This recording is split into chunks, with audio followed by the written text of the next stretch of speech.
UFC 274. Yeah, that's what I was looking at. Hello, everybody. Oh, it's done it again.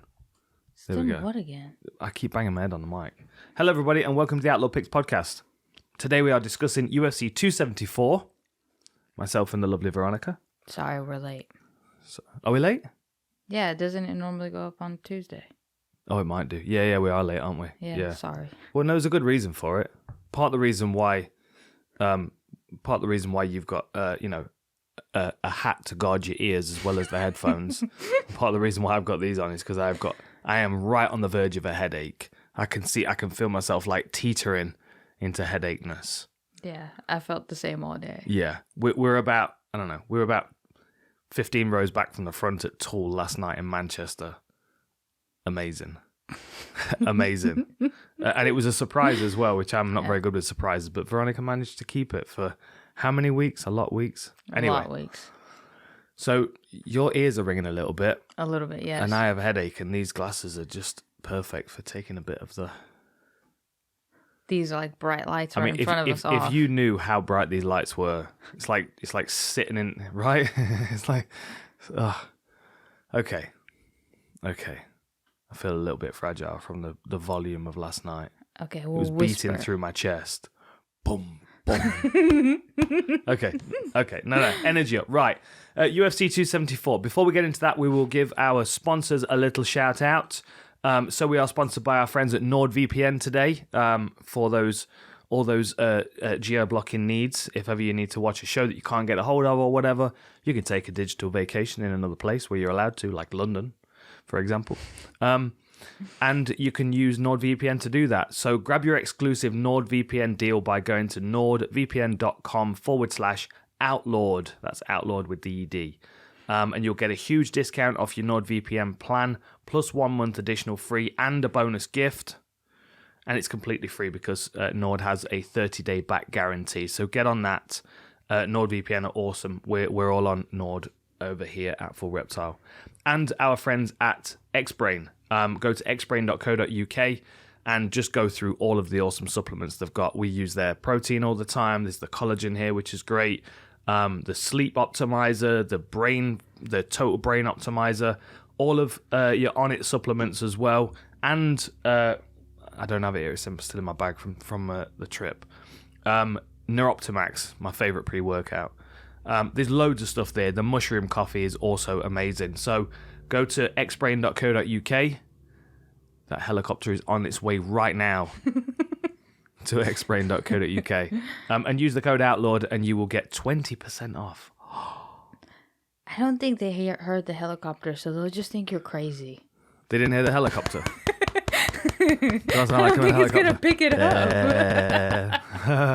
It did. Yeah, Jamie's nodding, you see. Okay. His hearing's better than yours because your hearing's damaged from last night. I see. Yeah. Makes sense. Sorry about that. And I paid £35 for one of the show t-shirts, which is beautiful. Yes. And then walked out and there was some dude selling some equally awesome pirate shirts. Not actual pirates, but Yeah, but bootleg. he had it like on a trash bag, see like on a laid out trash bag, and it was kind of raining, and the dude had the hood up, and he was like crouching on the ground, so it looked way shadier than it actually was. It looked like in any moment he was going to grab all four corners and just run into a van and drive off. Just, you know what I mean? I have been somewhere where they do that, and they've got like handles on the four corners of everything. All the time. Yeah, is it? Is that where it is? Yeah.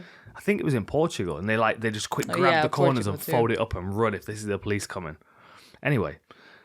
That's not how you get your Xbrain products. You can go to xbrain.co.uk for that. See how I just slid that back in there? See that? Silky smooth. Anyway, UFC 274. Yes. Has got like 400 fights on it. Yes, it does. It was very long to research for this one. Yeah. And for those of you complaining that we've not been doing the prelims on the fight nights, I mean, like it's like you're researching 10 or 12 fighters. It's like a lot of work. It is a lot of work. And like we're doing this week in, week out, as well as the war rooms and the other stuff, and we're training and we've got other stuff going on. So we might bring the prelims back in at some point in the future, but we've just pulled back for the time being while I'm doing this training camp to give me a bit of breathing room and still maintain the war rooms, which I hope you've checked out. We've got 2 up at the moment. We've got Chandler and Ferguson, which of course is Everybody wants to know about that one. We've also got Namajunas against Carlo Esparza, which is a rematch, which we'll talk about in a bit anyway. And this week, we're going to do the main event War Room live for the first time. We're going to do that on Thursday. What we're saying, Jamie, 2 p.m.? 2 p.m. on Thursday. Does that work? That works, doesn't it? I should have checked all this before we started recording. 2 p.m. on Thursday. Decision's been made right now.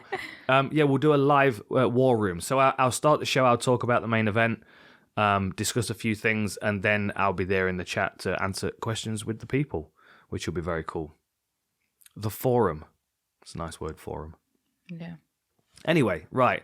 So there's loads of fights on this card. So the first fight is Newson against Fernie Garcia, which is a bantamweight clash. 9-3 for Newson, 10-1 for Fernie Garcia. Okay. Talk to me. Okay. Hello, how are you doing? I'm good, how are you? I'm good. All right, so Fernie's coming off of a Contender Series win. Yes. If I'm not mistaken. What I thought was really cool is after he did this in the interview in Spanish. I didn't hear it from him in the English, but he was talking about how, because he's really a volume puncher, like he throws a lot of combinations, like 5, 6, 7 combinations, and he really just like smothers his opponents with attack and just like being in their face. He always says like, I'm in your face, I'm gonna pump out the jab, I'm just gonna like do all these things to kind of like just overwhelm you, like just waves coming at you. But his dad's like a really big boxing fan, and he was talking about his journey like with his dad and how he'd make him get up like at 5 a.m. to run, and it's like it was really sweet. But during that whole week, his dad was like, please, like just throw with a little bit more power. He was like, you have the power, just throw with a little bit. And he said that like, since that was kind of the narrative of the week, which I feel like sometimes in fight week, like I'm gonna go on a little bit of a tangent, but even if you've trained something for like a really long time during your whole training camp, that fight week, for some reason, it's like this really weird week that things can really influence you. Yeah. Very small. Yeah. Like, for example, Yair Rodrigues with that elbow, Cerrone was teaching him, I think, that week or in the back and stuff. Right. And I've had like several moments where I've done something that it was been influential of that week. Anyway, his dad told him to throw a little bit more power, got the knockout, and was signed. Yeah. So and he was coming off really a few decisions, wasn't he? Yeah, yeah. So like, he started off as a pro. He had quite a few amateur fights. What did he have? 10 amateur fights. Bit 50-50. What was he? 5-4. Yeah, 9 amateur fights. 5-4. But then he started his pro career with 2 decisions, a split and a unanimous. Then he won 3 fights by rear naked choke, and then since then he's been winning. He lost a decision, split, and then he's either been winning unanimous or split decisions. I mean, he's been fighting on LFA. He's not fighting easy opponents, but he's having hard fights. But of course, when you arrive on the Contender Series, you don't want to be coming and delivering a decision. Yeah. My only concern with him is that against Weems, he was just hittable with that right hand, and of course, Newson's got a very, very heavy right hand. It's kind of a shame because he had that win over Pilate, didn't he? It was turned into no contest for weed. For weed. Silliness. In a different state, that wouldn't have happened now. Anyway, got to get some consistency. But yeah, the problem with him, I see, is that he's comfortable fighting on against the fence. So like against Pilate and against Randy Costa, he was fighting off the fence, and it worked out against Pilate because he caught him with the overhand. Against Costa, it didn't though, because he got caught with the head kick, and for sure that Fernie's going to want to have him pressed up against the fence. So he's got you can tell he's been growing up watching Mexican boxing. Like the style that he's got, he's very kind of in your face and bullying and aggressive. It's either going to work out really well for him because he's going to be able to bully Newson up against the fence and land enough shots to hurt him, maybe catch him with that right hand, or he's going to walk onto something because Newson's a good counter puncher and Garcia is hittable. I mean, Weems caught him with that right hand a few times, and I did think to myself when I was watching, I'm like, if Newson landed that, would he still be able to stay standing? Yeah. And then how many of those kind of fights do you want where you're taking those shots on the chin to beat them by decision? You know, I don't know. It's a bit of a coin toss fight. I'm going for Journey Newson because I think, I've seen he's got power. I know that Randy Costa's a good fighter, so losing to him by head kicks, there's no shame in that. Yeah. And I do think that because he's fighting off the fence, you're going to see Garcia taking more risks than he would if he was fighting someone else aggressive. Like if he was fighting a mirror image of himself, he'd open up less. Yeah. But because he's fighting Newson, who's comfortable counterpunching, I think he's going to be more willing to throw. So I think Journey Newson's probably going to catch him. Yeah. Just feel like there's a little bit of an opening when he goes back for that head kick because he got caught with it, but he got caught with it in a different fight. It was almost the same thing. Right. So it's something that opponents probably have picked up on because they've seen it as a pattern. But when he goes back, he kind of like just extends his hand and leans back. And if you're going back in a straight line, especially with your arm extended, that's just perfect trajectory for a kick. Yeah. So that can be a little bit, just a little bit dangerous. Bit of a risk. Yeah. Do you think Garcia's got those kicks though? I know he that's throws the thing, them, but Randy's a bit more accurate with him. Well, I think Fernie could also, maybe it would help him to incorporate the wrestling because on his previous fights, although he was throwing a lot of like combination, he would also sometimes throw in the wrestling, which if it doesn't, will get him a better position and advance or whatever, it sure takes away your cardio. Yeah. Getting back up, especially because I think Newson has more muscle mass. He's like a bigger dude, so might wear him out a little bit. Yeah. But he can walk into the guillotines of Newson, so. So which way you go? I don't know. Well, you need to make your mind up because that's kind of the point of the show. Okay. I think Newson turns it around. We could just draw a little fence graphic in the bottom between the two names, and you could just perch on that. Which you going with Newson, are you? Yeah. Yeah, I think I'm right. Okay. Yeah, no, I like Garcia's enthusiasm and his fighting style, but because he's come off his first stoppage win in a while, he might be more eager to get that. And we also know that he's had several decisions, so it's not a consistent thing for him to be knocking people out. Yeah. Yeah. He also watches Friday Night Live for training camp if you want to change your mind. Friday Night Live? Oh, Lights, the movie. Sorry, yeah. Does he really? Well, yeah. That just shows he's got good taste. It don't mean you can take. The problem with Friday Night Lights is the team that you follow all the way through. If you've not seen it, is spoiler alert. They lose in the end anyway. So I haven't seen it. Well, that's all right. It's fucking rude. It was made like 15 years ago. Like, when is the cutoff for spoilers? Like, Jamie, you're a film buff. What do you reckon? When's the cutoff for spoilers? Like 5 years? Like, if you don't, it's released nowadays. Is that right? Yeah. See, there you go. Yeah, but not for like classic. You get 6 hours for UFC results. That's all you're allowed. Yeah, that's By true. the time the main event ends, you've got 6 hours, and then it's your own fault if you discover some shit on. Even so, you shouldn't even be online if you don't want to know the results. Yeah, that's true. They're practically advertised in the sidebars of everything at the moment. Okay. Shall we move on? Yeah. Otherwise, there's like 27 fights to go. I know we got to speed this up a little more. Okay. Lupita Godinez against Ariane Carnelossi.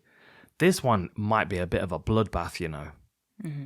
Because, well, first of all, Carnelossi, she's coming off a couple of good wins, isn't she? But she got that really nasty scar from Angela Hill. Yes. And that was nasty cut. She's looked really good in her last couple of fights, and she looks like a powerhouse. Like, she looks, if she gets clamped onto something, it's going to be really difficult to get her going and get her moving. And then Godinez looks the same.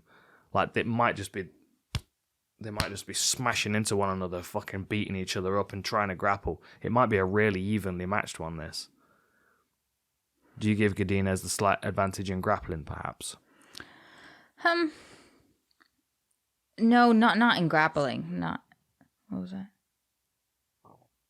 I don't know. Is that your phone?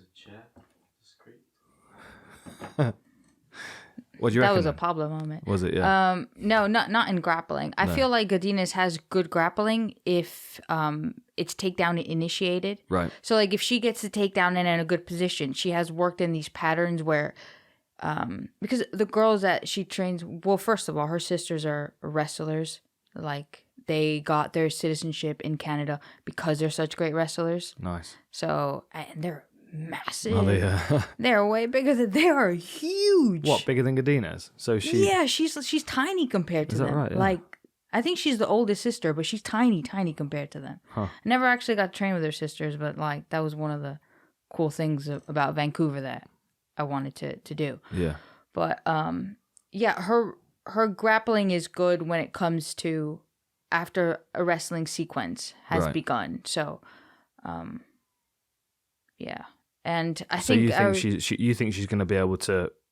Do you think she's going to be able to stop Carnelossi taking the fight to the floor if she wants to? Then. Yeah, I think she has good wrestling. Yeah, I think she can also initiate it earlier. Right. Yeah. Yeah. It's like Carnelossi seemed to me. She certainly seemed like she's got like very competent jiu-jitsu everywhere, like offensively and defensively. Was it Liang Na that she fought? Belt. Is she really? Yeah. Yeah, I think so. I didn't think she moved like a black belt, but I thought she was pretty smart at the way she was dealing with submission attempts. Yeah, and then but when she was fighting Nunes, she reminded me more of Andrade in that fight. Like she was walking forward to like throw bombs. I'm trying to put my finger on which one is going to want to grapple first, because I feel like it's going to be such an aggressive fight that it's going to ultimately end up with one of them level changing. Yeah. And I kind of feel like it's Godinez. I think she's going to be the one trying to take Carnelossi down against the fence and kind of do what Volkanovski does. Yeah. Like crush her into the corner and beat her up there. Yeah. I feel like that's something that she said in an interview, that she wants to make Carnelossi fly and then finish the fight with ground and pound. Right. So you see, like I feel like she has set patterns that she wants to complete while she fights, because she saw it was a lot easier. Like with the Loma fight, the moments where it became like, oh, you know, like these are making my game into my strengths. Yeah. Is where she started to see like the quickest improvement. Because if you remember, she had like some fights back to back, and I feel like that's where she realized, hey, I don't have to overcomplicate myself so much in this case. The thing is with like Carnelossi is that, man, she don't care if you punch her in the face. No, she doesn't. You know what I mean? She'd have carried on with that massive cut on her forehead. Yeah, like she just Hill. walks forward. And that's something that was, I think, very intelligent of Hill, because she's not a fighter that you're going to stop. Like, unless you knock her out or cut her up, you need to give her like a deterrent from coming forward. Yeah. I know like a lot of the commentators were saying like, oh, just throw your jab out there, but like she'll eat it and keep walking forward. That's why they have to use so much footwork and so much extra energy to get out of the way of something that just keeps, it's like you hit something and you just, what do I have to hit you with, you know? So Carnelossi's 14-2, so she's got double the wins that Godinez has got at 7-2. They're both 5'2". They've both got a 61-inch reach. They look different though when you look at the rest of their stats. So strikes landed per minute. Carnelossi's throwing more than double the amount of strikes that Godinez throws. Lower striking accuracy, of course, and a lower striking defense, which is no surprise at all. But she's only got a 25% takedown defense compared to 77% takedown defense from Godinez. Yeah. I see that. But then also, like, Godinez, the stats, you also have to see who she fought. Like, Silvana, you know, like, she's not really going to take her to the round because she's more striker. Loma is more of a striker. Luana is more of a striker. So it wasn't really fights where... I know... I thought Loma's takedown defense looked good in that fight. Yeah, it just kind of wore down towards the end. Exactly. Didn't it? Yeah. And that's where I feel like it can play more, because with wrestling, if you're just constant, it's not about what I think, like Khabib is like 50% accuracy with Khabib or something. Yeah. It's just like, okay, I don't get you now, but I'm gonna get you like later I think it's slightly lower than that actually. Yeah. It's like it's the persistence that gets you through. Yeah. So which way are you going? Did you see that when she fought Liang Na? Yeah, that she got like carried nasty to the stool, like just picked up like a dead body, and carried to the stool. Yeah, she was exhausted. She had all kinds of travel problems. I think she's one of the fighters out of the Performance Institute, and she had travel problems. Then the coaches weren't allowed in, so only the fighters traveled on their own. And I think Song was in he's my tattoo artist. Song Yudong. Song Yudong. He was in the corner. Yeah. Yeah. So which way are you going? I'm going for Carnelossi. Oh yeah. I'm gonna go the opposite way. I think Godinez might just work to a decision. I think she might be able to dominate the wrestling exchanges. I think she might be able to take her down and control her. I think she's going to have to defend submissions when she hits the floor against Carnelossi, but I feel like her striking's a bit sharper, and that's going to set up her level changes. And I think Carnelossi will get more aggressive as the fight goes on and make it easier for her to take her down. Yeah. I'm going to go with Godinez by decision. Okay. Kleydson Rodrigues against CJ Vergara. Okay. Let's have a quick look at the tail of the tape. This is a flyweight bout. So 7-1 for Rodrigues, 9-3-1 for Vergara. Both 5'6" and a 1-inch reach advantage for Vergara. Both throw a lot of strikes. Both have got a decent striking accuracy and defense. And neither of them are wrestlers, and they've both got decent takedown defense. So yeah, I feel like it's going to be like a straight striking match. Yeah. I mean, Rodrigues does have an aggressive guard, and he does have nice trip takedowns, which is something that stood out to me. So I'm thinking that if it does close into the clinch, he might throw a few knees and then start working trips. But I don't know as necessarily he's going to want to continue the fight to the floor. He might, you know what I mean? I mean that. He just seems to want to land that spinning kick all the time, you know. It is pretty good though. His spinning back kick is pretty good. He does do a lot of like flashy, like, unpredictable type of moves, but then within his flashiness, he like integrates. Yeah, no, that's not the one. Intertwines. Intertwines. That's the one. Intertwines like really good, solid, fundamental movements. So it's like a flying knee, but to a hook uppercut. You know, like it's not like flying knee to like a spinning back fist or to some other crazy thing. More like Pereira might do. Yeah, it's like one flashy stuff. Okay, and back, and then back. You know, it's more of like an excitement to get a knockout reel. Mm-hmm. Yeah. And he has like the body to facilitate that as well. Yeah. Which helps. So then with Vergara, who wants to be close range, throwing his powerful hooks and stuff, like which one wins that exchange? Because I kind of feel like Vergara needs to be inside the kicking range of Rodrigues, but then if he clinches up with him, it's going to be a battle of knees before he gets tripped. Yes. And because they've both got good knees in the clinch, that means Vergara is going to be engaging, and Rodrigues has got that additional ability to just sweep that leg away. Yeah. Like that for me, even if he's not really interested in keeping the fight on the floor, or if Vergara scrambles, he might be able to trip him, land a couple of shots, and then have to sprawl out as Vergara is trying to take him down to get wrestled back up. I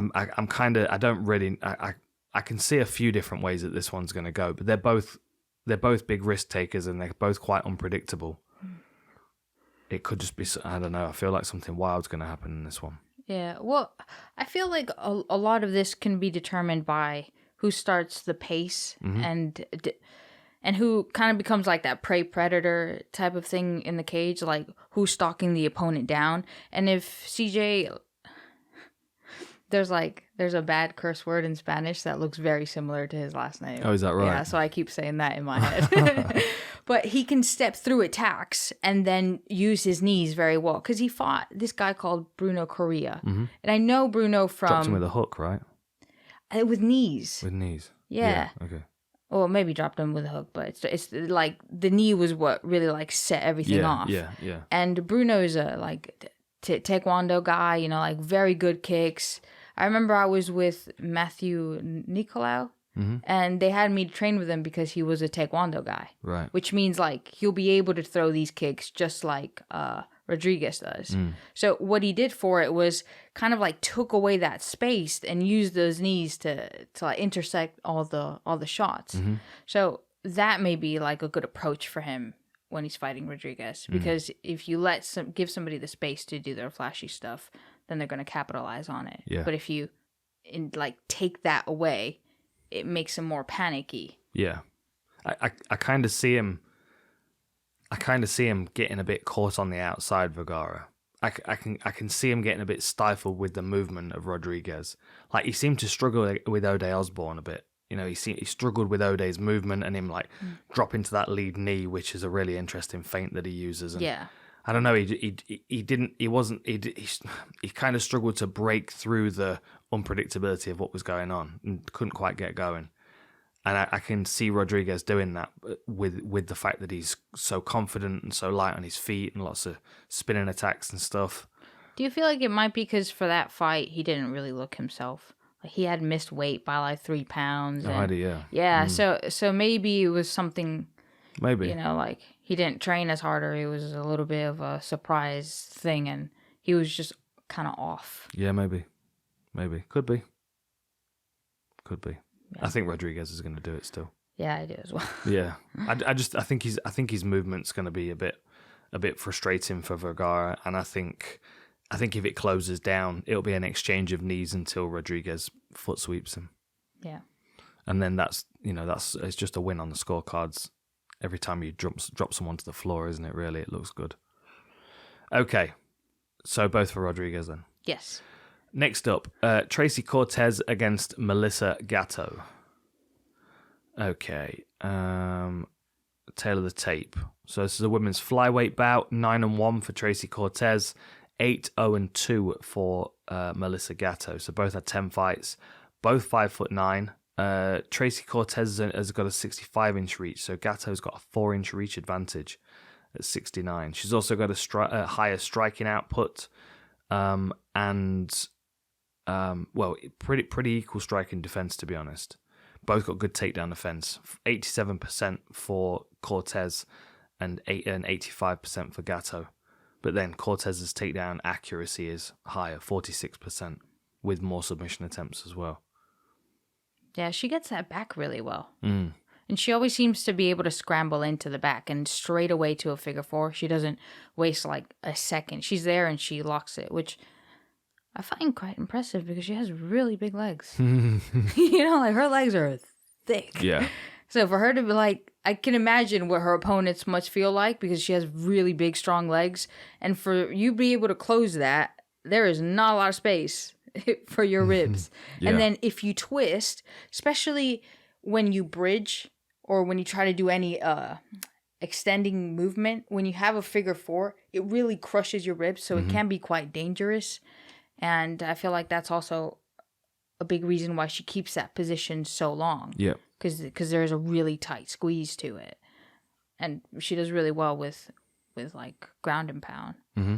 It's just more overall, I don't like this word, but like the grind that she does in a fight, it's just it's constant weathering on her opponents. And one thing that I found like really funny is I think it was like in the Contender Series fight. Yeah, I'm pretty sure it was. That she was like, yeah, like, come on, let's bang. And then like straight away for a takedown. Yeah. She was like, psych. Yeah, she's pretty smart. I don't think she's gonna want to I don't think she's gonna want to strike too much with Gatto. Yeah. I mean, that body kick she landed on Sajara Eubanks was that like weird that was awful. I felt that in my soul. And then I watched the Victoria Leonardo fight a couple of times. I still can't pick the point where she broke her arm. I can't pick it out because it was at some point in the first round. She seemed okay for the opening, I don't know what it was, 45 seconds or so, until they started to grapple. And then there must have been a point in that when it broke. But it was a forearm and she was desperate to continue, but you could tell that she couldn't even hold it up properly.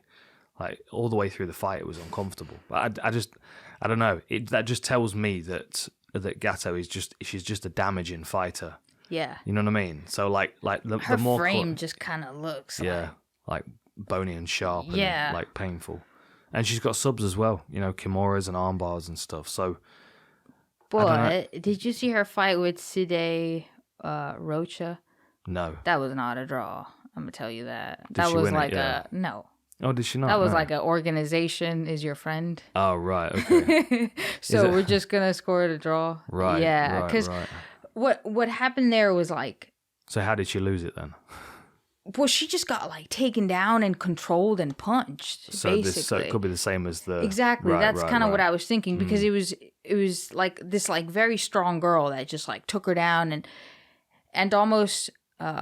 you know, in the beginning of the fight where you're a little bit like you're there, but you're not that much there because of the adrenaline and stuff. Yep. And that's the point where I think maybe she might be the most vulnerable for a takedown. And for that to, like some fighters, when you start winning, then like greatness comes out. And then when you start losing, then it's like it starts to unravel. Yeah, it starts to get complicated. The same in submissions, right? Like if you start defending a submission, you're usually gonna be defending 5 more that are coming your way, and I feel with that can be good. But she has a very good guard and mobile hips that Tracy can sometimes like leave her arms there vulnerable like to strike, because she's so eager to ground and pound that she can leave those openings there and to where Gatto can just like snap an arm or something. Yeah. But I don't know. She was also using the butterfly hooks really well against Eubanks.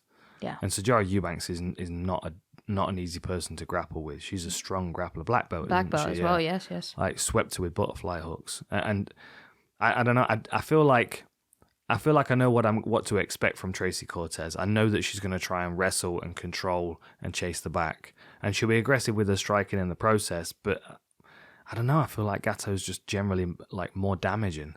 I feel like she does more damage. I feel like she's got more threats. And I feel like even if she is taken down, she's not going to be... It's not like that's it and she's nullified. She's going to be attacking off her back, like you said, and she's going to be working sweeps. Yeah. I think Gatto's going to take it. I think she might be able to sub her, to be honest. Do you think... With what? I don't know. I don't know. I see her being able to, like maybe catch an armbar from guard. Yeah. Well, I think that with Carl, she caught a Kimura from a triangle. Right. Which, like, just shows that those, like, really mobile hips. Yeah.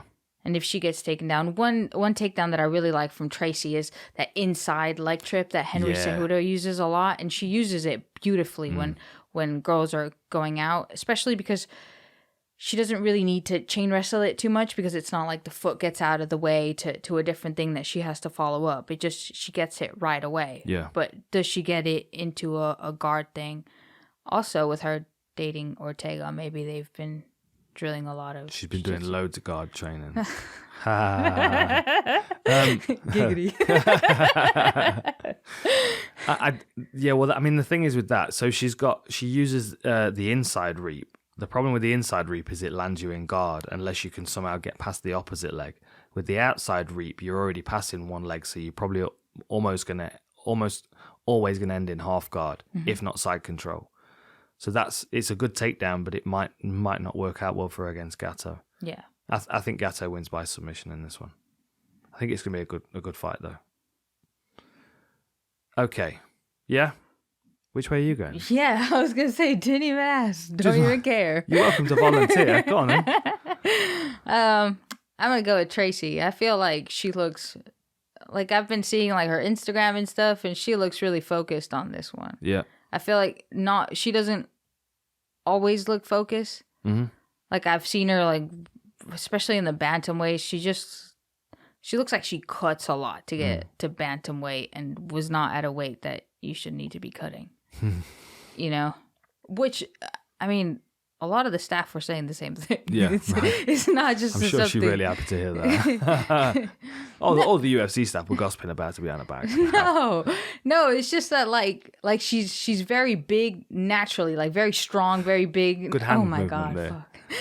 We're not editing any of this out, you know. No. How big? What is she? She's what?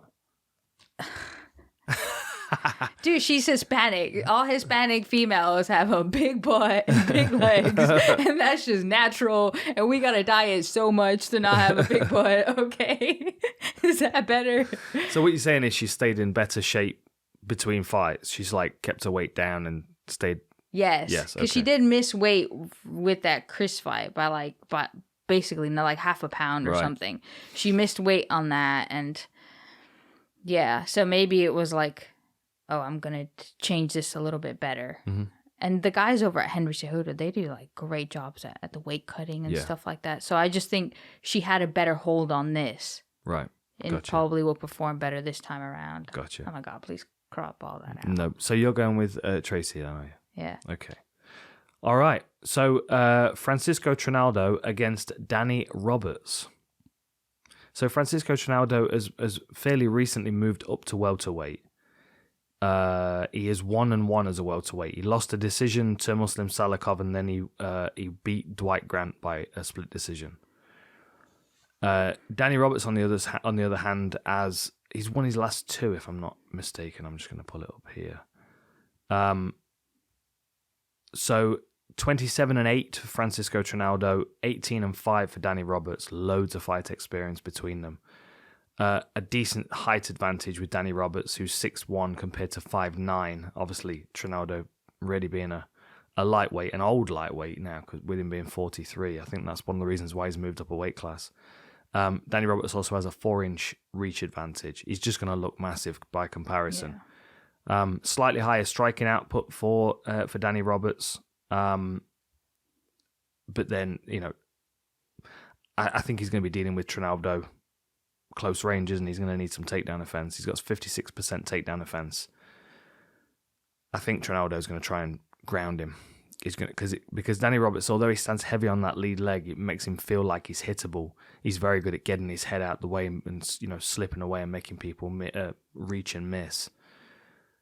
So I think Trinaldo is going to try and crowd him up against the fence, hit him with some big shots, and take him down, and then try and beat him up on the floor.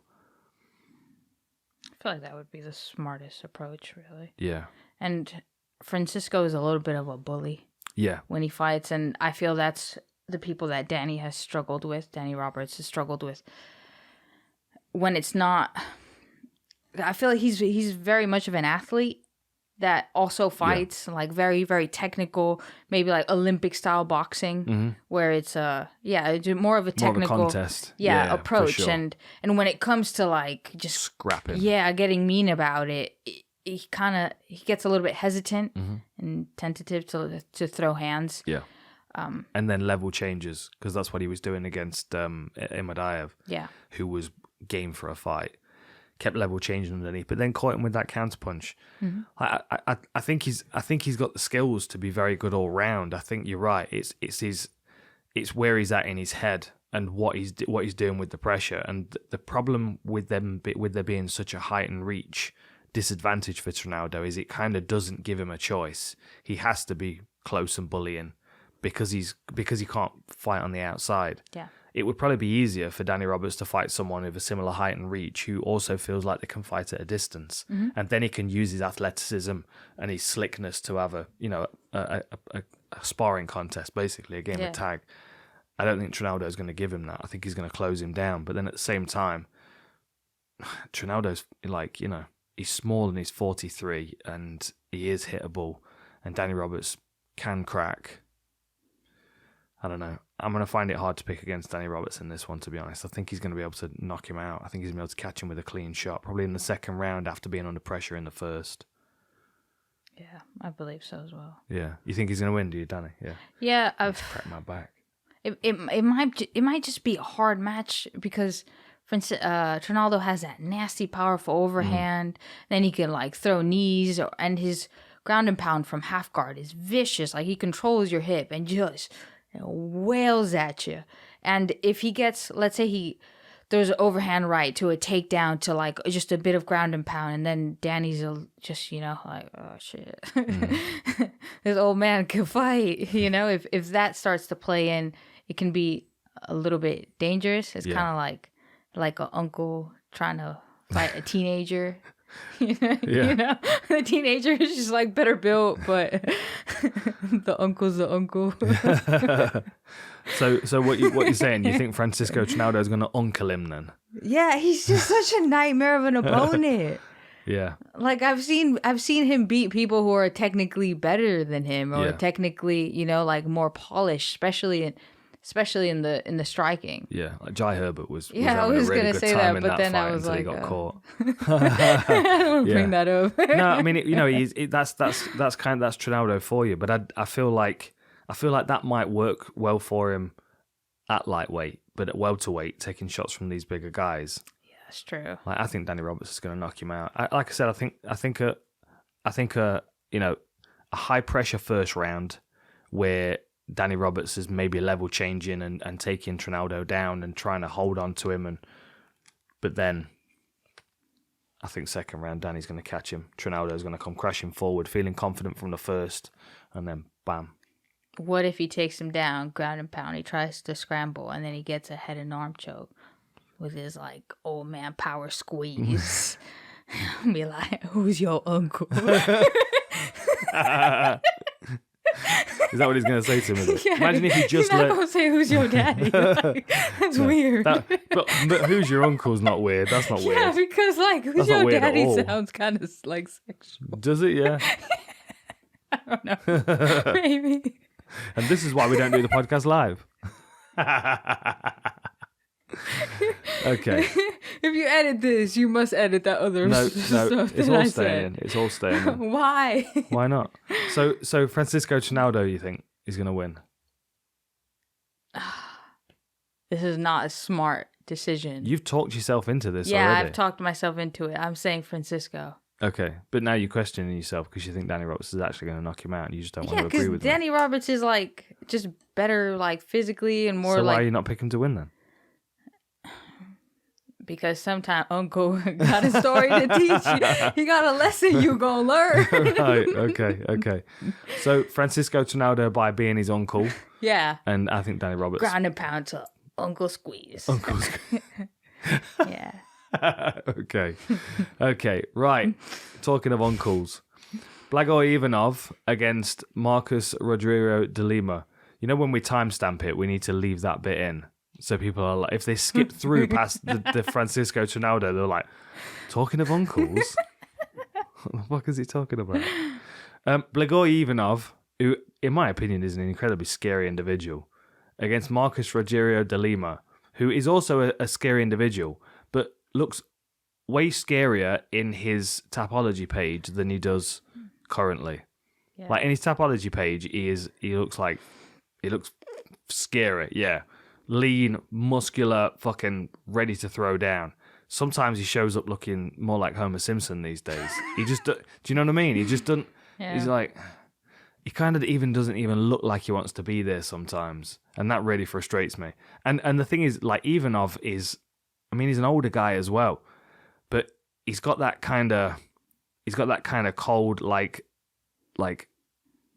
paid assassin kind of vibe about him. Do you know what happened to him? Yeah, didn't someone try and kill him? Yeah, he got a knife wound right in the chest. Yeah. Well, this is the thing. This is how you know he's into some heavy shit. 12-inch blade as well. He didn't just get stabbed with 12-inch blade? Yeah. Jesus, that must have gone all the way through. Good thing he's a heavyweight. It would have gone all the way through some people. That was Corey Sandhagen. You could fucking skewer a few of him like a kebab. Jeez. What? Yeah, and the thing is as well, it's like literally, it's like a surgical stab wound, isn't it? Yeah, like, that's not a run up.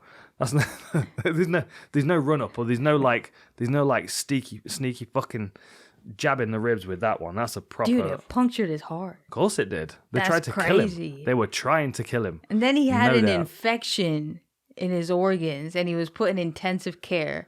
He said like 1 in a million people would have died. Or like would have survived, and he was the one he's in the one. million. Yeah. So now I'm going to do cage fighting for fun. Yeah, I would like try to find out who stabbed me, and then probably, Oh, that's probably a conversation you can't have with him. He probably can't comment on it for another 8 years until the time's passed legally for him to discuss it without him being charged. I'm sure that was dealt with. I think, and he won a fight with like 2 broken hands. Like this dude, yeah. He's not messing about. He's from Bulgaria. He trains out of AKA. Small for a heavyweight, 5'11", 73-inch reach. He's coming off 2 losses, 2 split decision losses. One of the split decision losses being Derek Lewis. Like Derek Lewis split decision and Augusto Sakai split decision. And he's got wins over Rothwell and Tuivasa. Like, he's one of those guys you just kind of can't count out. Yeah. And although De Lima can be very, very dangerous, I don't know. I feel like he's going to be running and missing a lot, and I think Ivanov's just going to kind of calculated, just kind of slowly walk him down and just box his face off. I mean, De Lima's going to have height and reach advantage, isn't? Oh, no, not too much. Not too much. What do you reckon? Did you hear what Derek Lewis said? No. Of course, what Derek Lewis said, I'm going to start punching him, period, to see if he'll just fall. See if he has delayed reaction. Because he was just talking about how he hit him with everything he had and he would not go down. Yeah. He's like, nobody's been able to take shots like he has. The only thing that worries me about him, well, being from Bulgaria, I don't know if you've used those Bulgarian bags. They're amazing. Oh, yeah. I can feel like that's why he has like that power, just like from using that.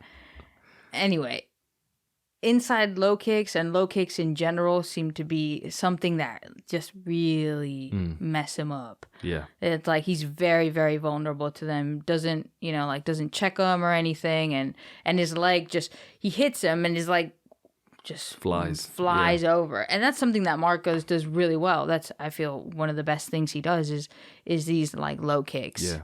This is Southpaw v Orthodox as well, so that's going to open up that powerful inside low. Yeah. Yeah. I'm still going with Ivanov. Just he's he's unkillable, so how could you possibly think about and Marcos like he really like struggles with submissions, like chokes sometimes. Like OSP got that Von Flute choke. Yeah. I feel like he didn't really try and fight it much, did he? And then when he fought Romanov, that he just put his forearm over here and he put him to sleep. He is a polar bear though, isn't he? Yeah. Romanov. Yeah, no, I think Ivanov's going to do it. I think he's smarter. I think he's got better footwork, better boxing. And I don't know. De Lima's gone the wrong way weight-wise. You know, he's gained weight instead of trimming down and losing weight. Not that he needed to trim down and lose weight, but it shows a lack of motivation when people start going up weight classes. Yeah. Yeah, I don't know. Ivanov. Yeah. Scary dude. And he did tap Ty after did you see like he had that submission and then like the bell went and then Ty tapped like like a second later or something. They were like, oh, you shouldn't keep the submission. Well, it's the referee that has to like split you, right? Exactly. So I mean, it's like keep a hold of that shit until someone tells you not to. And they were saying like about Polaris, but that's Paul Harris, but that's different because the referee was splitting them and he was continuing. It's not like the bell went. It's not the fighter's responsibility to like hear the bell. Or the thing is with Usman Paul Harris is you always felt like his intention was to snap someone's limb. Yeah. Like you could, the look on his face, like the fucking look of excitement. Like a child that's just been given a spoonful of sugar. He's like, he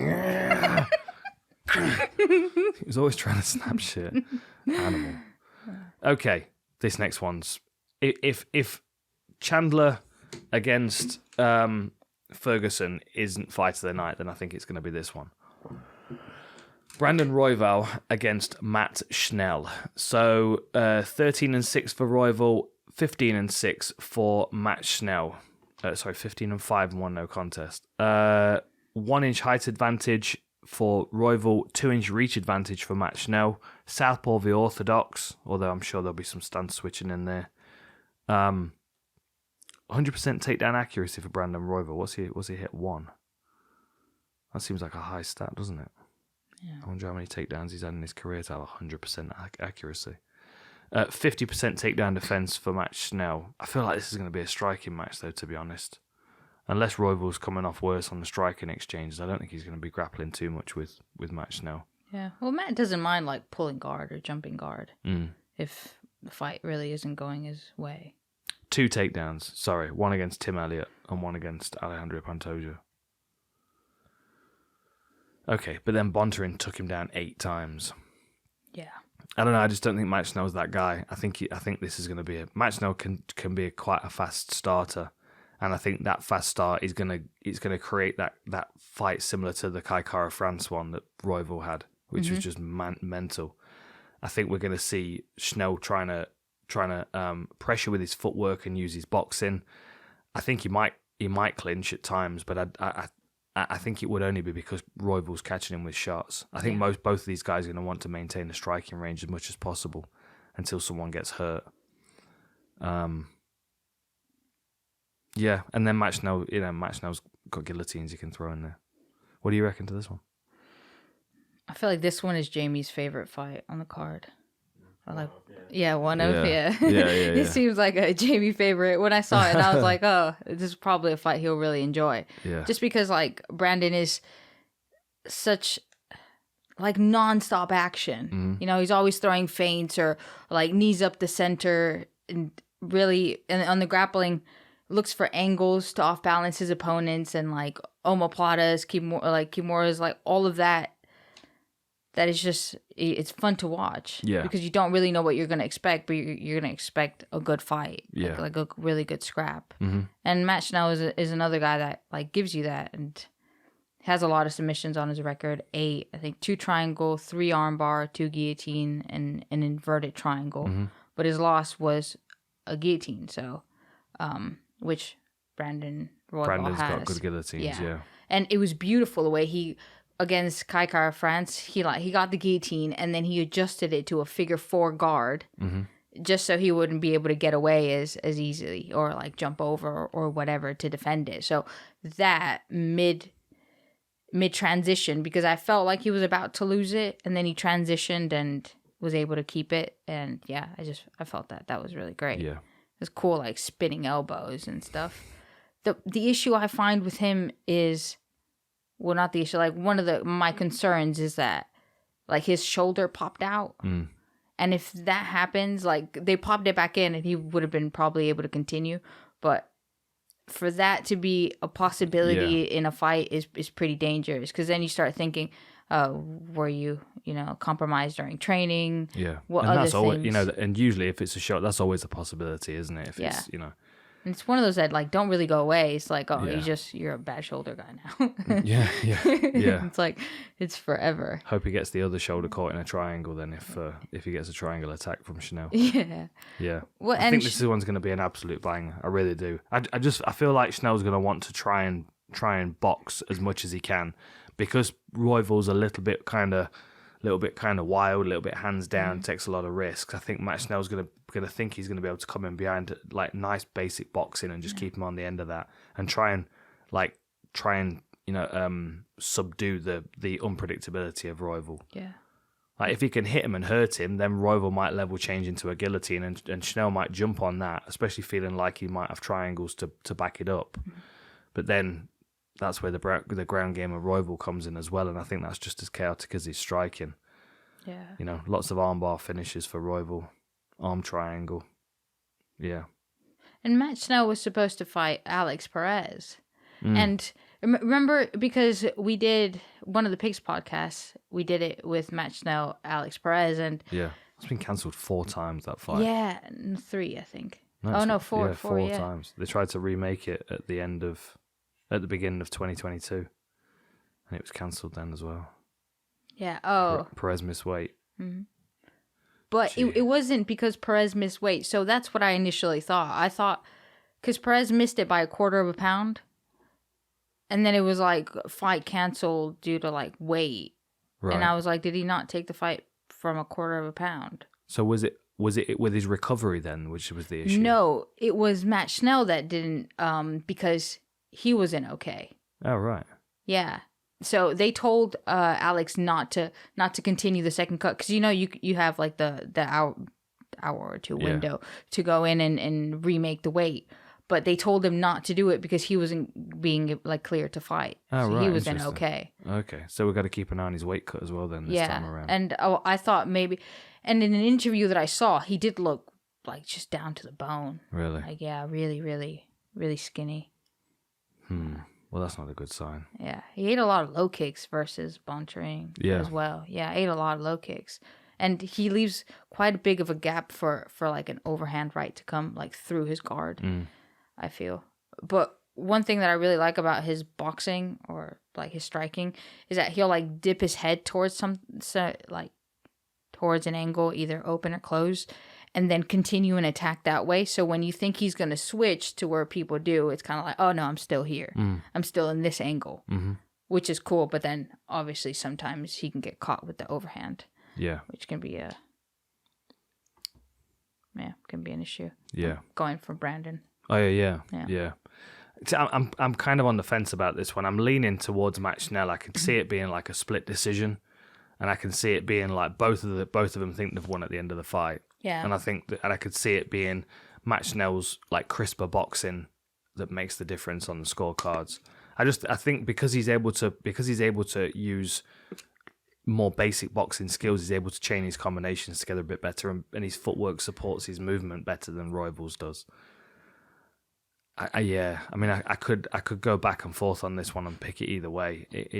I'm really kind of on the fence about it, but I think I'm going to go Matt Schnell, but I wouldn't be surprised if it's a split decision. And I can just picture them both at the end of the fight with their arms raised and both being a bit blooded and exhausted. Yeah. And then the one that loses being like, what the... That was robbery. Yeah, yeah. Okay, I'll go Matt Schnell. All right, next up, Macy Chiasson against Norma Dumont. So 7-2 for Chiasson, 7-1 for Norma Dumont. Both tall, rangy featherweights here. Although Macy Chiasson's got a 4-inch height advantage. So 5'11", Macy Chiasson, 5'7" for Norma Dumont. She's also got a 72-inch reach, so that's a 5-inch reach advantage for Macy Chiasson as well. And she does fight long, and she's got great knees as well. It surprises me how much she like clinches though. She's such a like nice range and like reach advantage, and she closes it with girls that are a lot shorter. She does use good head pressure to where she's like right under, but she really has to work lean right for down being against under. it. Yeah. I'm usually like on my tiptoes trying to get under somebody's chin. Like I'm almost like that, and she just like has to really crouch in order to get the head pressure where she lands the knees. Yeah. The thing that's going to work against Macy Chiasson is Norma Dumont's low kicks. Yeah. Because Chiasson's got such long limbs, and even when she's stepping in, I think it's going to be quite telegraphed, and I think Dumont's going to be able to see it, and I think she's going to be able to inside-outside low kick and really destabilize her base and discourage her. She's also like thick. Who, Norma Dumont? Yeah, she is. She is big. Yeah. And she has a really strong double under pressure. Mm-hmm. And I feel like that's the takedown that a lot of Brazilian fighters use, that clinch, like double under clinch, to where they go kind of low on the hips and lift and turn, or just take them down with some type of trip. Mm-hmm. Which is where I've seen Macy Chiasson struggle a bit, because if an opponent gets that on her, if she's on the fence, like she'll kind of have an overhook but not really utilize it, and sometimes it's not even like clamped on with pressure. It's just kind of like hanging there. Yeah, just hanging there. And that's where Norma could, let's say, like, because Macy also has a good like left check hand, so let's say like she gets caught a little bit while throwing some leg kicks, she can close the distance and really just like stifle her attacks or her range that way. Which way are you going? I think Norma Dumont. I'll give you my pick straight away. I think Norma Dumont. If I look at the way that their records, like Chiasson's got some good wins, like Marion Renault's a decent win, but then after that you're looking at, Pani Kianzad's looking like a better win over and over again, but I don't think that this is that same kind of fight. That was a few years ago now, and that was at featherweight as well. Kianzad's a different weight class now, isn't she? She moved down. She's kind of always been bantam. That's the issue with featherweights, is that's one good thing about Norma. Although I really think Macy is actually a featherweight because of like her size. She's just is a featherweight. But it's been this weird like bantamweight battles in featherweight, to where it's just like, okay, I just did it for the opportunity with like Aspen Ladd. I don't think Aspen fought a lot like herself in that fight. And I feel like this happens a lot with girls that go up to featherweight sometimes, is that they don't fight their best fight. And it's just oh, I don't have to diet as much for this one. And they Yeah. don't come as well prepared. They don't go like, oh, I'm going to build up my muscle or I'm going to do this. It's just, cool, I don't have to cut an extra pounds. I'm going to get extra takeout. Yeah. Yeah. I think Norma Dumont wins the decision. Yeah. I think she's gonna be able to beat her legs up, and clinch her, and make it uncomfortable for her.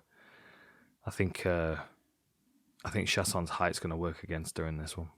Maybe she can use good body kicks, though. Like she used it against Gina Mazzani and Raquel Pennington, where they were throwing punches, she would time and land those kicks, and that can be just really damaging. Yeah, but then does Norma Dumont catch those kicks and put her on the floor from it? Maybe. Yeah, maybe. I don't know. She's not particularly snappy. Yeah. She's not particularly quick. So like that gives Norma Dumont the ability to get her head out of the way and catch kicks if they're coming in a direction. Yeah.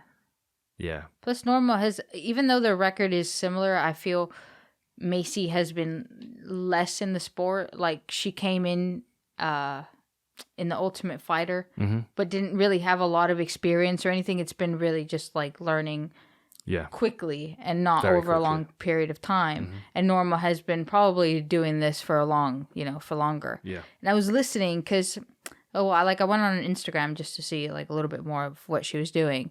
And she has this podcast it's in Portuguese, but where I heard her speaking and I thought she was very intelligent. Like the way she's saying, one of the things she was like, galera. And when they start like that, it's just automatically funny because they're just going to rant at you. But it's just like, oh, these Brazilian fighters, they get on the mic and they want to thank their mom and their cousin and their neighbor and stuff. And she's like, you got to realize that you have the mic. This is your moment. You have to call out certain people. You have to do these things. And, like, it's not the time to be doing that. So for me, what that tells me is that she's analyzing things the whole industry and yes. the whole she understands her job. She understands the job that she's got. That's a good point. I just thought it was very intelligent of her to be like, oh, my job isn't only like I give everything to my manager and I just train and show up. She's like, oh wait, there's like a system to this. Let me find out what I do. And then she was like, Valentina speaks 5 languages and this is how much she gets paid. And there's a lot of intelligence behind just her. And maybe because I think naturally she would probably be a bantamweight, but I think she saw a better opportunity in feather because like she came in and she was like right away calling out Amanda Nunes. She got stopped against Megan Anderson which might kind of be like a Macy, but not as polished. Yeah, because it's also like a long rangy, like striker. Striker, but like a long rangy fighter. Macy hits as hard as Megan. Yeah, that's. But I like her approach. I think she is like a smart chip on her shoulder to all of this. So we're both going Norma Dumont then, are we? Yeah. Okay, next up we have Khaos Williams against Randy Brown. So Randy Brown is 14-4, Khaos Williams 13-2.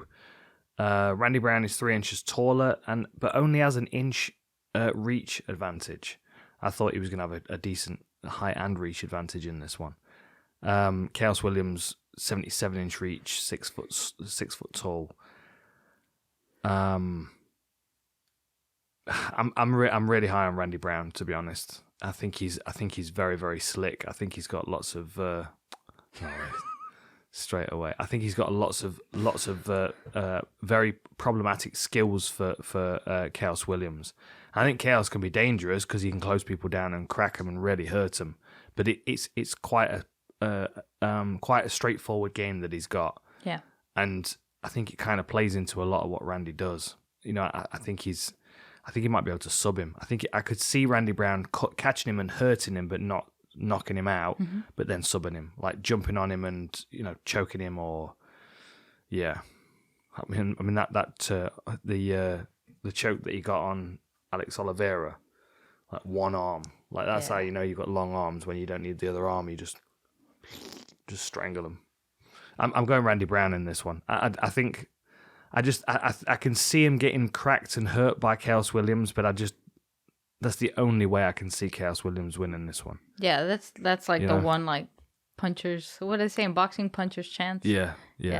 And Although I think he's like more skilled than that, but for sure. No, I mean he has got good boxing, but he's like you can kind of see when he's on his way because he's like, and I'm going now. Yeah, And Randy's a bit more slick and kind of hang back and poke you with his long range and kind of draw you in like a bit of a trapdoor spider. Do you know what I mean? He'll let you come to him and then he'll grab you with something. The cool thing is, I learned a little bit about what rude boy means.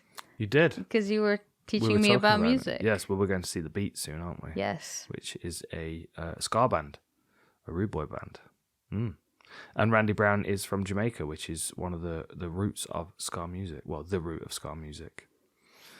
Yeah. We've had a rather musical week, haven't we? We're listening to B.B. King on the way back today, and Howlin' Wolf and Son House. Yeah, that was cool. The blues. Put something like Blueberry. Oh, Blueberry Hill. Yeah, Fats Domino. Yeah. I found my freedom on Blueberry Hill. I tell you what, when Jamie and I mentioned, when we talk about At the Drive-In the other day, I saw the comments. It was crazy. Yeah, popular band. Okay. Yeah, I'm going Randy Brown. Randy Brown. Yeah. I think obviously there's a chance that he gets caught with like I just don't see it though. I just don't see it. He gets better every time I see him. And I mean obviously, Khaos Williams is one of those fighters you can put him at any point on the card against anybody in the weight class, even if he's completely outranked by them and you go, yeah, no, I could see him connecting with something and hurting him, but yeah, Randy's I think Randy's one of the stars of the future. He's still finding his feet, 14-4, but he reminds me of Jalen Turner a little bit. Yeah. Long range and slick, and Okay. Andre FIalho. Yeah, versus I can't read his name and not say Campervan and then say Vancamp.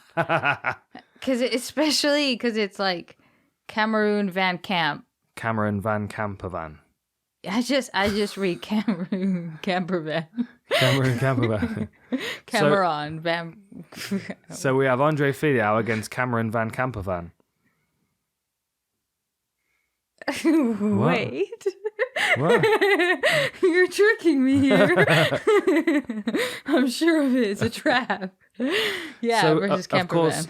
Of course, we know Andre FIalho because he fought a couple of weeks ago, didn't he? Why did this fight get added? I just don't understand. I don't know. It was like weird. It is There's weird. enough fights in the card. Yeah. It is weird, especially because Vancamp's been like, I don't know. I kind of feel like they were like the UFC were like really excited to sign him, and then he was matched against Nicholas Motta for his debut, and it was cancelled due to injury. That was September of last year, and then all of a sudden he's been added to this card. And he's fighting a guy that fought a couple of weeks ago. It's like that straight away wouldn't feel very good if I was in the camp of Vancamp. Yeah. If I was in the camp of Van Campervan.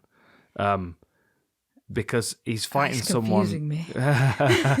Because he's fighting someone that is like he's ready, he's fresh. Yeah. Like and Bieza's not an easy opponent to fight. And he had good head movement in that. You could tell he's got his timing. You can tell he's got hands. I don't know. Like Van Campervan's more of a grappler, isn't he? He's got more submissions on his record, Darces and stuff. I just keep looking at his name to make sure that you're saying it wrong and I'm not crazy. Van Cameron Van Campervan. Are you trying to confuse me here? Yeah, you are. So, but I also saw some of his beautiful neck attacks. Like, doesn't matter what opponent he was doing. Like, the technical aspect of it was beautiful. The transitions, all of it, tight squeeze, looked great. But I just felt like his opponents didn't even look like they were the same weight class. Like, he stood next to them, and the opponents looked like, whoa, you look small. Well, see, what's interesting is, so he has fights against UFC veterans on his record. So he fought Austin Hubbard and lost by rear naked choke in the third round. He also fought Bobby Volker, who if that's the same person, he's a UFC vet. Yes. And lost to him as well. And so I don't know whether maybe he's hit his ceiling a couple of times on the lower level, and has kind of like been put back into the circuit to like pick up a few more wins, which he has. But then he's come up against somebody else that's tough. But then he's got a win over Dan Stitchen, and I'm pretty sure, if I remember right, he made his debut against Wonderboy and got knocked out. Yes, he did, back in 2012. I got a memory on me. So like it's not like he's been fighting like anybody, but yeah, for sure. I think there's a limit that he's gonna top out at. But then I can't discount the fact that he's going to continue to improve, and the fact that he's been out for ages. It depends what kind of injury it was, doesn't it? If it was an injury that stopped him training, then that's problematic. If it was an injury that stopped him competing, then he could have still been training and improving and all of that. Yeah. It reminds me a bit of like Mickey Gall. Yeah. Yeah, like really good grappling, really good. Well, although I did like his striking, he's great like 1-2s and stuff. But isn't he very kind of long and low and like hands down? Yeah. But it was just like the size of his opponents were just so small. Yeah, they didn't look like they were meant to be in there with him.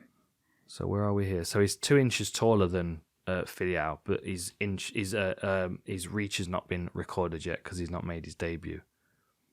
Yeah, and I can't. Lost to like Pereira, which is an absolute animal. Yeah, like you fight him and especially you just hope he just Pereira. Yeah, you just hope she does like stupid shit so you survive. Yeah, it's more because it's like holy fuck, what's coming at me? Yeah, and it's just please throw some like crazy stuff. Exhaust yourself so I don't have to do any more. Yeah, absolutely. To where you're right in the spot where I can just land a hard shot and like end it. Yeah. Because it's going to be chaos because he doesn't know what he's doing. I don't know what he's doing. Type of thing. It's really a nightmare type of a fight. And FIalho has also fought James Vick. Yeah, he's fought on Bellator and UAE Warriors. He fought Stefan Sekulic on UAE Warriors right before he signed his UFC debut. Yeah, and that last fight, he looked great. I'm going with FIalho. I can't pick against absolutely. him. He fought 2 weeks ago and he looked really good. That jab just busted his nose. It was kind of. I felt like it was just like a good overall match, and maybe Miguel was like more technical. Mm-hmm.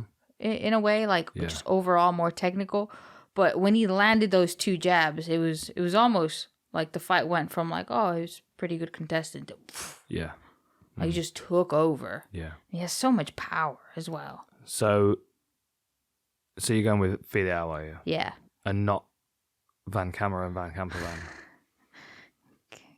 I read Cameroon Campervan. Oh Lord. I'm sorry, Cameron, if you're watching this. I'm sorry, Van Campervan. I'm sure you've been bullied enough as a kid. That's why you're fighting now. So. You think that's what it is? Yeah. Yeah, all fighters have some way got bullied. At some point in their life, we all got bullied, and that's why we do this. And if you fight for long enough, you're gonna get bullied again. Yeah. And I'm afraid that Van Campervan might be getting bullied by Andre FIalho in this one.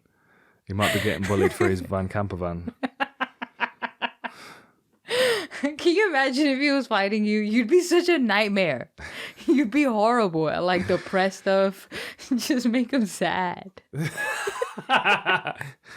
People can't be so fucking sensitive about shit. Come on. I mean, people coming unraveled at words. Get yourself together. You know I'm going to hit you as well, don't you? How are you going to feel when I'm actually hitting you? If these words are bouncing off your fucking forehead and making you upset. Yeah, but it's different. Because then, imagine different. His family. Well, probably not his family because they probably have similar last names, but they might not have internet. They might be living in a Van Campervan somewhere. I don't know. They might be out in the wilderness, off the grid. The camper Van Cameron Van Campervan. I think he's from Middle America too, which makes it funny. Well, then you'd need a camper van so you can drive to the coasts. I mean, you don't want to stay in the middle of America for too long. It's very, kind of dry and, Anyway. Okay, we're not going for Anyway, no, we don't want to get into American politics. We get complaints in the comments about that. We'll just talk about music again. People seem to like that. Okay. Andre FIalho then. Yes. Yes. Okay. Donald Cerrone against Joe Lauzon. First fight on the main card. 36-16 for Cowboy. 28-15 for Joe Lauzon. I mean, like I kind of feel like no matter who wins out of this one, the other one's going to be tearful in the interview afterwards, going, "I really didn't want to strangle him like that." You know, they just seem like nice guys that are kind of come to that point in their career where they don't really want to be fighting their mates. You know, and they've probably been on 15 UFC cards together already. You know, it's like when Justin Gaethje fought Cowboy. And he dropped him and then had to hit him a couple more times and then got angry at the referee and then got upset in his post-fight interview. I kind of feel like this might be a bit of that. I mean, like Cowboy, I think he would be... Cowboy has always got underestimated grappling. Always. Everybody underestimates the grappling skills of Cowboy Cerrone. I still feel like his advantage is in the striking range in this one. Like, Joe Lauzon's got very, very slick, unorthodox grappling skills. He works really, really quickly. I feel like Donald's got a much more well-rounded striking skill set, and if he can start to land good shots on Joe Lauzon, I think he's going to run away with this fight.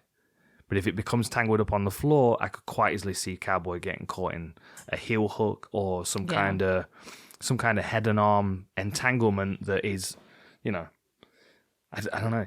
I can always picture Joe Lauzon just like clamped onto an anaconda or a darce with that kind of wild-eyed. Plus, he has like long arms that very helps awkward. Facilitate all of that. Although he doesn't have long arms, according to this, because he's 5'10", and he's got a 71-inch reach. So Cowboy is 6'1". I don't think he's 6'1". I've stood next to Cowboy. He's 5'11" at best. He must have been wearing his cowboy heels. So 6'1", 73-inch reach for Cowboy. Who has got long arms. They've both got long arms and they've both got quite narrow shoulders.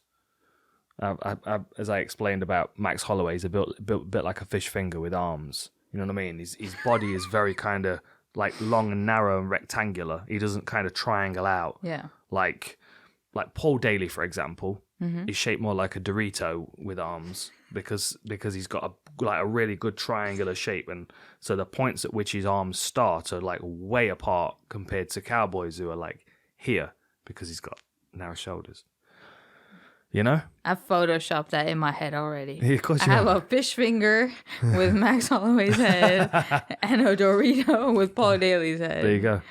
Thank you. They look like characters off SpongeBob. Yeah, pretty much.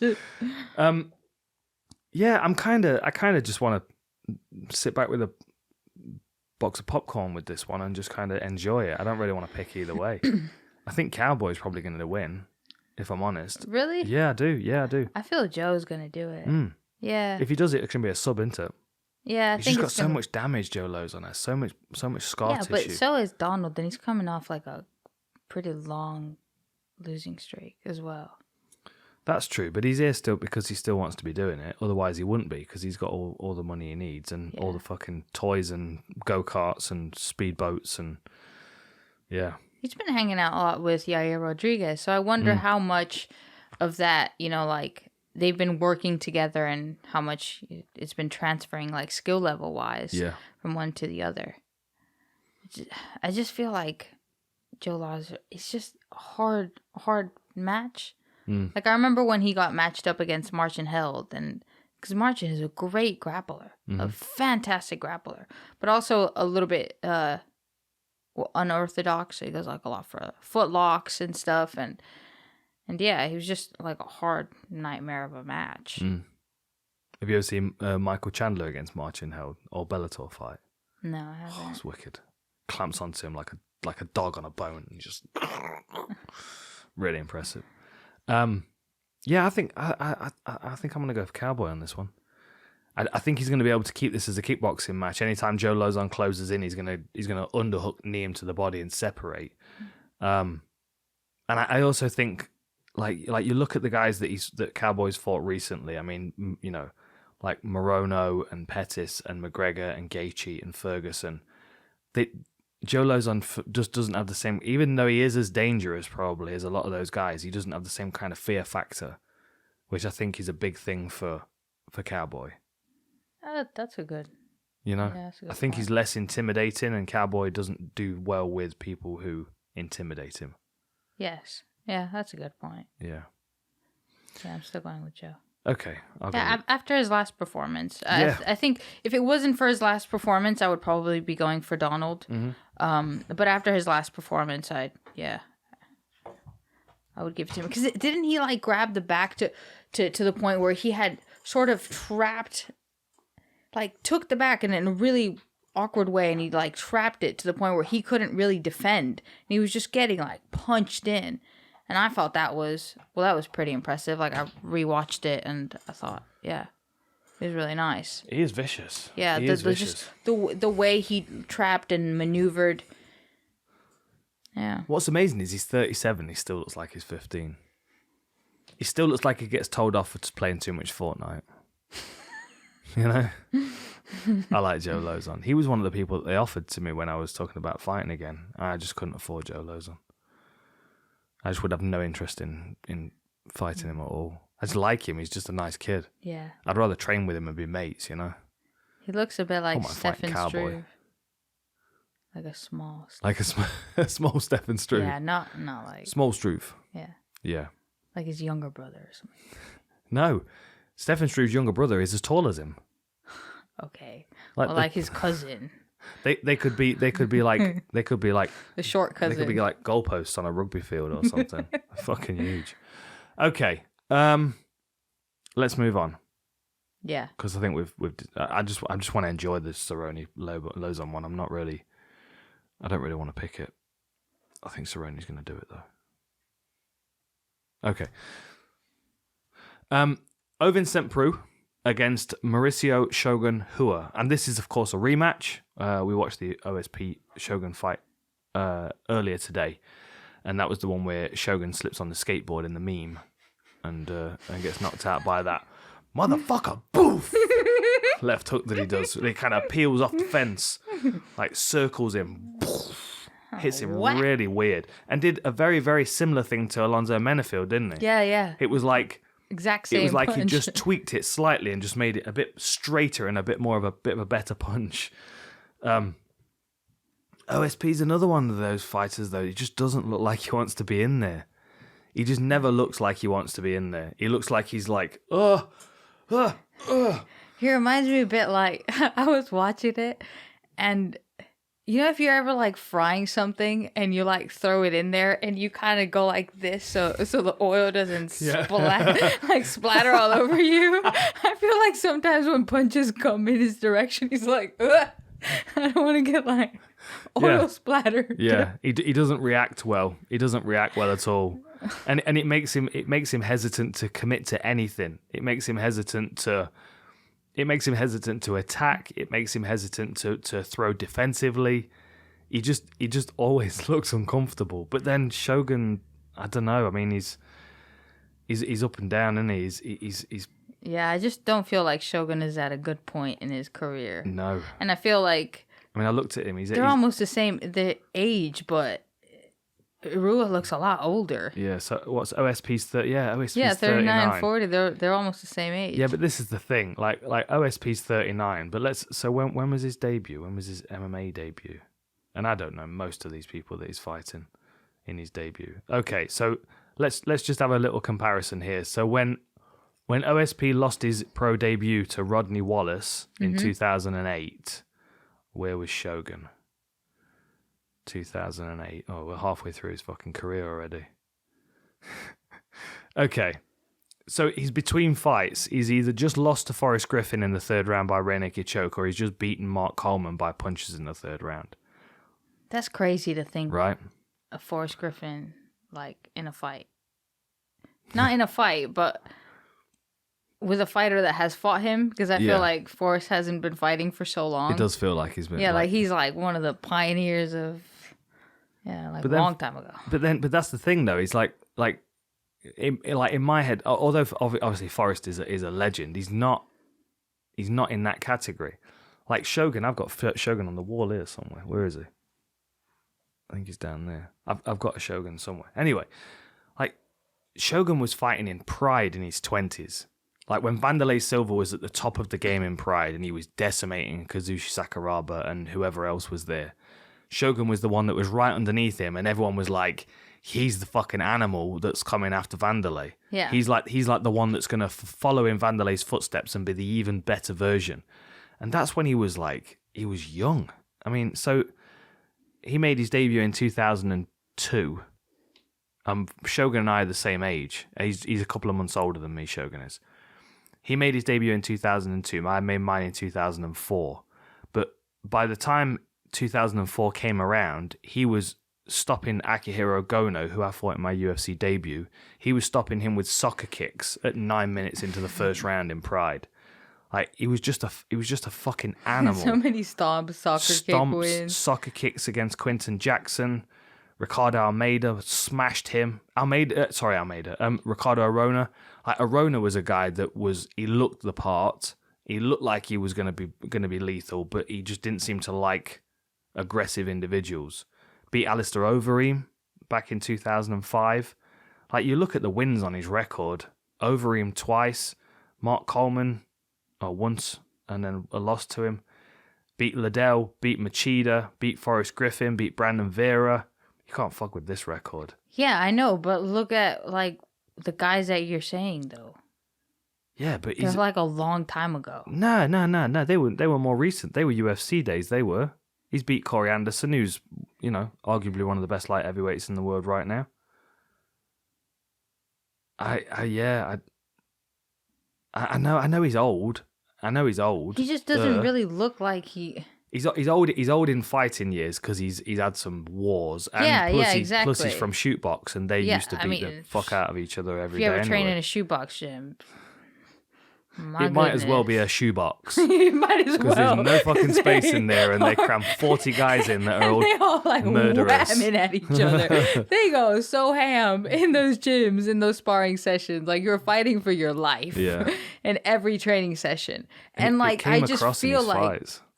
Yeah, but I feel like that has now gotten to the point where it's like not helped him be this animal where he's like taking over. It's to the point where it's like deteriorated him. And now this is the byproduct of why you shouldn't do that. I just can't get on board with OSP. I can't. I like OSP. He's nice. I know. No, he's a nice guy. He's a lovely guy. And I tell you what, he'd probably make a really, really good football player. He just don't like fighting. He just doesn't like fighting. Like whether he wins or loses, often like that first Shogun knockout was almost accidental. It was almost accidental. It was like wafting a fly out of panic. It looked like at times. Yeah, but then he also caught the other guy with almost the same punch. So you can't say it's accidental. And that was better. That was better. But the thing that always happens is he gets back to his corner after having done two rounds of doing nothing, and his corner man's fucking yelling at him because he knows that all he needs to do is throw a punch with half of his confidence, and he'll most likely knock most people in the division out. But then there have been times when you just don't see him throw anything. Yeah. I don't know. I mean, of course, there's going to be confidence because he's already knocked out Shogun. But then Shogun's a bit of a lunatic. And I always edge my bets on the lunatic because they always got the intention to put fist to face. And I don't. And if Shogun hits you, it's not accidental. It's entirely on purpose. If OSP catches you with a good shot, it's kind of accidental. Like you could just tell you don't want to be in there. Come on, tell me I'm fucking lying. Tell me I'm lying. Okay, probably not. But like when he's on it, what did you say a minute ago? Like he deals with shots coming at him like he's throwing a sausage into a frying pan full of hot oil, and he's like, ugh. That just makes it seem so much worse. No, like what I said. That's exactly what you said. I know that's what I said, but like, but we're reading the same thing. Like, okay, yes. I don't know exactly what it is. Like there are other fighters on the UFC roster. Jamie and I were discussing this before the podcast. There are certain fighters on the roster, and you watch them and you just go, they don't want to be there. Yeah, they're not enjoying that. Yeah, this is not like. And when you see people that do enjoy it, like Shogun, yeah, but he enjoyed it 10 years ago before all the damage of what happens when you enjoy it that much and train in I'm not picking against him. Box. I'm not no, because you have him. a figure. Shogun. It's not. That's not the point. Well, that's not the point. They don't make a figure of OSP. Okay. There we go. Is it a new figure of Shogun Rua, or is it an old Pride version figure? Still in the box. It's brand new. Let me see. It's brand new. Okay. From like 2007. Brand new. Okay. That don't look like a UFC one though. It looks like the old Pride ones. And I'm not saying he's not incredible. I'm just saying right now we're seeing the damage of the career he's had. So he's somewhere between Shogun and Darren Elkins now. Yeah. Okay. I feel like the fight's going to end the exact same way, but in a less entertaining, probably third round type of thing. Okay. Yeah. I want to be really, really annoyed if that happens. Okay. I'm going to be really upset. All right. I'm going to be really upset. I can't have Shogun losing twice to a guy that doesn't enjoy fighting. Like, there's just something wrong with the MMA gods if that happens. Like, the thing is, like, just punishing you. Like, let's OSP. The last person he won against was Alonzo Menafield, who I would put in that same category. Alonzo Menafield doesn't look like he enjoys fighting. Doesn't look like he enjoys it to me. Yeah. You know, like sometimes you just get that vibe off someone, and I'm like, I can't back this person because they're not backing themselves. Right? Like, if I asked OSP what's going to happen this weekend, there's no way he's going to be like, I'm going to fuck this guy up. I'm going to pull his arms off like a spider. Like, you just don't get any... He's like, well, you know, I'm going to try and hit him with something. And then he, says that all with a lisp, which is a bit funny. Yeah, but then Mike Tyson said shit with a lisp, and that still was terrifying. Yeah, okay. It's nothing to do with that. It's not the same. Nothing to do with that. You just don't... It's just not... You just don't... I don't know. I don't get that ferocity from him. Yeah, I'm not saying that's that's a bad thing, because, you know, it can be. You can kind of work that into a successful career. You know, being like GSP didn't like fighting. Great example. You could tell GSP didn't like fighting, especially after he got knocked out by Matt Serra. What he liked was winning, and that's what motivated him. I don't even think OSP is that bothered about winning. I think he's doing this because he doesn't know what else to be doing, and he just happens to be like top 15 at it, like fucking accidentally. And I mean no disrespect. It sounds incredibly disrespectful. I mean no disrespect by any of this. I'm just reading what I'm feeling, and I don't feel like he likes fighting. Yeah. And on that basis alone, I'm going with Shogun. Okay, I'm going with OSP. I just think he looks... I thought my speech at least had a dent. Dude, I've seen the Rua knockouts, and they're incredible, and these fights are incredible. But I just love that airborne one where he's like knees up next to his head and he's coming down onto somebody with his heel. I don't even think he's as ferocious now as he was before. Well, that's the thing. Like you're saying, like this ferocious guy that loves fighting, and we're not talking about that guy. We're talking about the guy that's fought previously. You know, the one that tapped the strikes against Paul Craig. Yeah, but Paul Craig's really good. I know Paul Craig's really good, but he tapped his strikes. This is what I'm saying. Like that ferocious guy that fought. Was he? Or was he just trying to find the rhythm? Oh my God. I feel like what's the timing of these strikes that he's landing here with? I feel like this is a familiar rhythm. 5, 6, 7, 8. 5, 6, 7, 8. No, I wasn't tapping. I was just trying to pick up the beat. Fuck. No, okay, I'm going with OSP. Like maybe we should change tapping to like a click out. You can have a click out, a snap out. How are you gonna do that with your foot? Let's say your arms are tangled. You're in a crucifix. You gotta tap. You can't tap. You can't that with your foot. You should have to drum roll with your feet. You should do that with your toes. This has gone way off tangent. Because your idea was I feel like some of the brain trauma from Who is starting to affect me. Okay, let's get back on this. I hope we're not going to have the same conversation with this next fight, because I kind of feel like we might be. Yeah, kind of. Okay, so you're going with OSP. Yeah, I've already said it. Okay. Your speech was good, but... What about the action figure? I've got the action figure. No, your action figure is great. You're not convinced, though, no? No. Okay, fair enough. Michael Chandler against Tony Ferguson.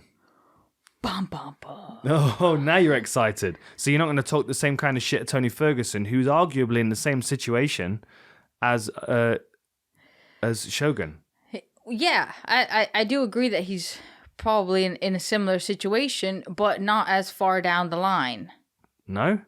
No, I feel like Shogun is like, he's a little bit further from his like prime years. I don't know. I was looking for highlights in Tony Ferguson's career the other day, and he had hair in all of the videos. Yeah, and not. You know what was really fucking bad as well?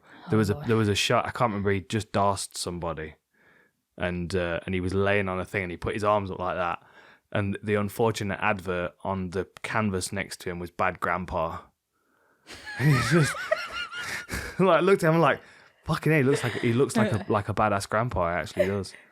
I don't know why. Like he just seems to have fallen off like really quickly. I think you know what happened. You know what I think. Maybe this is my theory.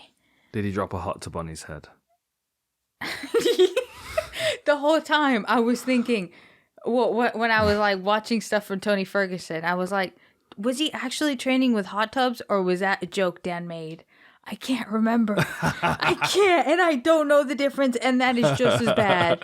That is just as bad that I don't know if he was actually training with hot tubs or is that like some shit that you were saying? No. It was on his Instagram. It was like tub or float tank or... He was like carrying it weird or something. He was like holding it like up against the fence like he was wrestling with it. Like, no wonder this motherfucker's always injured. It's like doing backflips in the dark with sunglasses on. Like maybe he had to like sponsor the bathtub, and he was trying to be creative. I tell you what else as well. Like, and I'm no expert with the Wing Chun dummy, but I can tell for sure he don't know what the fuck he's doing. Holy shit! Looked like a slap fight. I like Tony Ferguson. I love Tony Ferguson. And don't be mean to him. No. He is a bit odd. This is the thing with Tony Ferguson. He's always kind of, I don't know. He's never moved past that trying to be the cool kid in school, like showing up on stage with his BMX gloves on and stuff. Yeah, I get that. Like, I get that from. It's like Cejudo does the cringe thing because he chooses to do cringe.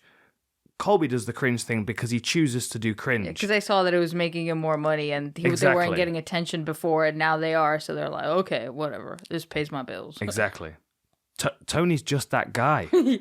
Like even off camera, like you meet him and he's like, yeah, dude, dude, you're a nerd like me. Like, stop trying to be cool. Like, we're not cool. We're fucking weird. Like, the BMX gloves are not helping. Do you know what I mean? I want him to like I don't know. I want him to find himself, and I don't feel like he's quite done it yet. I'm glad you said we're weird because we're wearing green, clear sunglasses. These are my headache protectors. Yeah. These people know I'm weird. They've been following the channel for long enough. Jeez, they hear me go off on. What? I'm just pointing at all the action figures. I have a great toy collection. Yeah. I have a great toy collection. Part of what we did today was look at toys. There we go. What else do you want to do with your time? All right. You know what? I was actually like in the Kevin Lee fight when he fought Kevin Lee. Yep. And I was sitting almost beside his parents. Oh, what, Tony's parents? No, Kevin Lee's. Yeah. That was a really bad experience. Was it? Yeah. Yeah, because I think it was his dad. He was like, "Hey, you gonna find out?" He's like, he was so animated, and then he got caught in the triangle, and I was like, "Oh." Yeah, didn't he have like a bad staph infection for that? Yeah, I think so. He had like a staph infection on his chest and stuff. Yeah. All right. Anyway, my theory. I forgot that's what I was gonna mention. You have a theory. Of course I have a theory. I have a theory for everything. That's what I do. Like a theory for everything. What? No, carry on. What did I say that was wrong? Nothing. That you're making fun of me? No, the movie's theory of everything, isn't it? You have a theory for everything. Oh, yes. Anyway. Okay. So is it about the fight? Well, it's related to his drop off. Okay.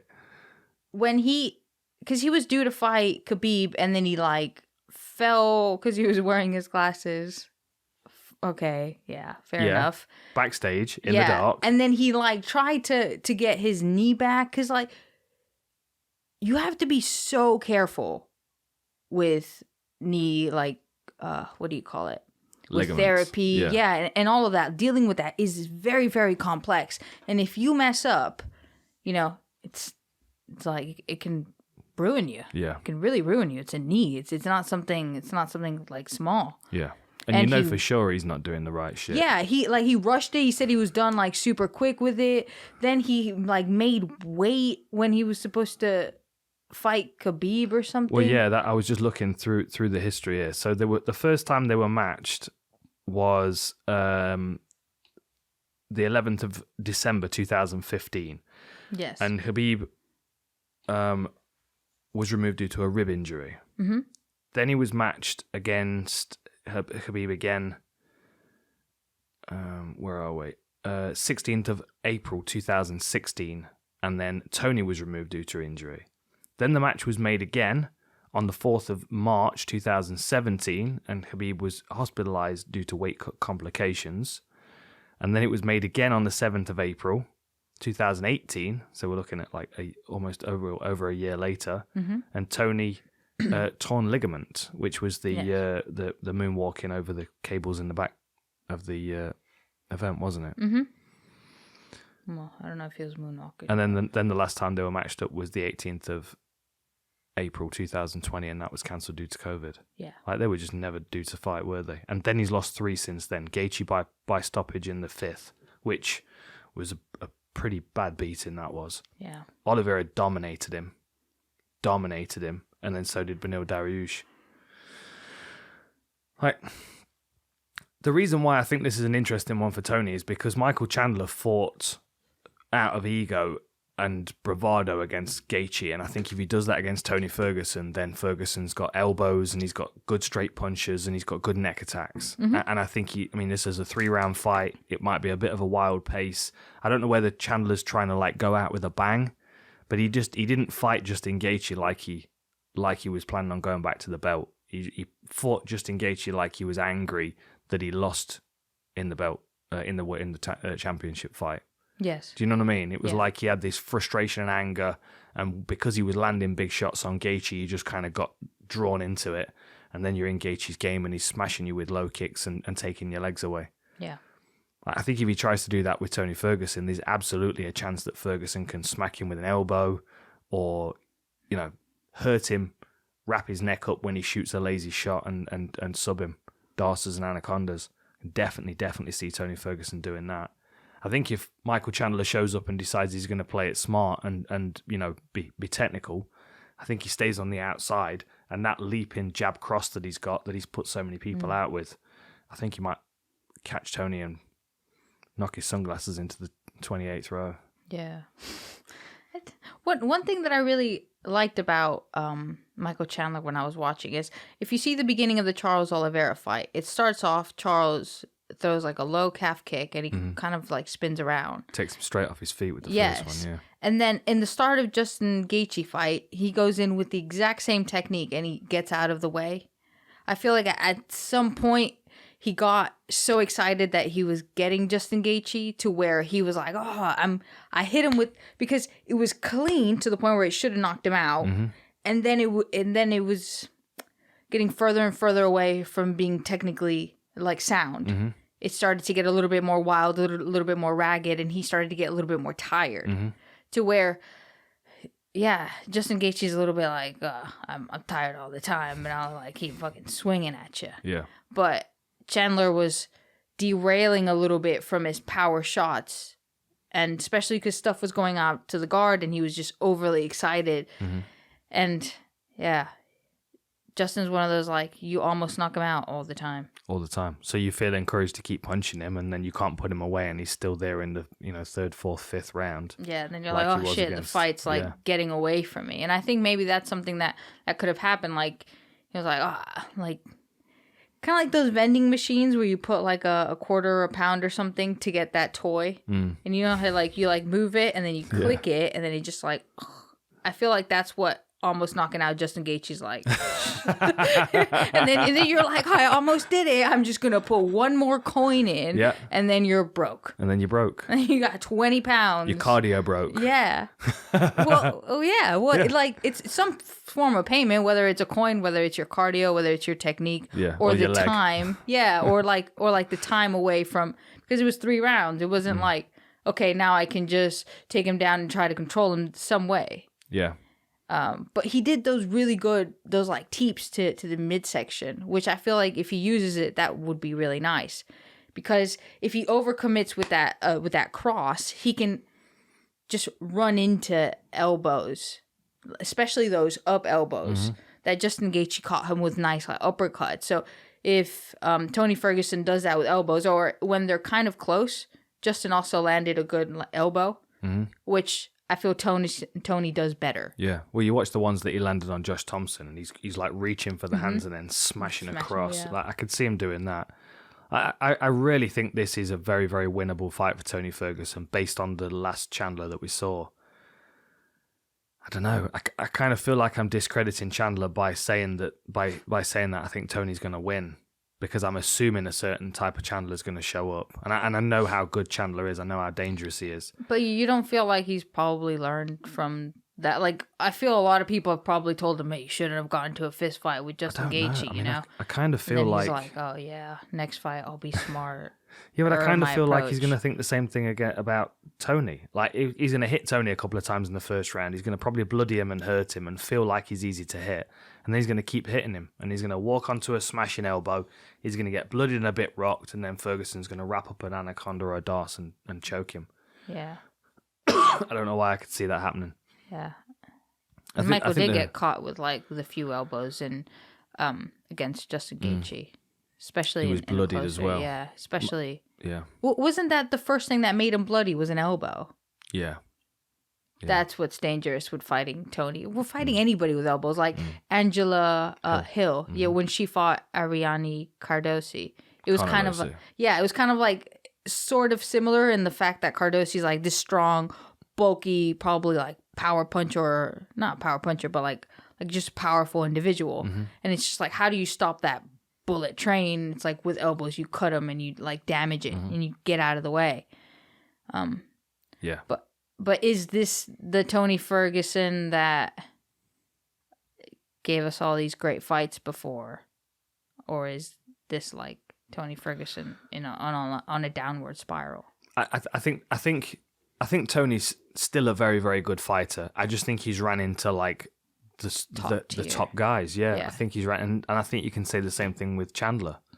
You know, like I could see I could see Chandler losing to any of those fighters that has beaten Tony. I mean, you know, like I could see Dariush beating Chandler, especially the version that we got against Justin Gaethje. Yeah. You know, he's already lost to Gaethje, and you could argue that if Chandler had fought Gaethje over 5 rounds, he probably wouldn't have made it through the 4th. You know, but Charles how much Oliveira, is like Tony Ferguson's? Because I feel like like his mentality plays a big part in his game. Like sometimes this undeniable belief that you're gonna get something done. But I think that's where the crazy comes from. I think that's where the crazy comes from. I think Tony can look at any one of those fights and go, the reason I lost is this. I wore the wrong dress shoes to the press conference, or there'd be some fucking mad reason that, you know. You think he has that still, even with Absolutely. 3 fights like straight? Absolutely. Definitely I do. I think some fighters have that regardless. I think, you know, you look at Tony Ferguson's career. I mean, it's been like pretty much incredible all the way through. Like the guys that he's beaten, the way that he's beaten them, and sometimes making it look very, very easy against difficult opponents.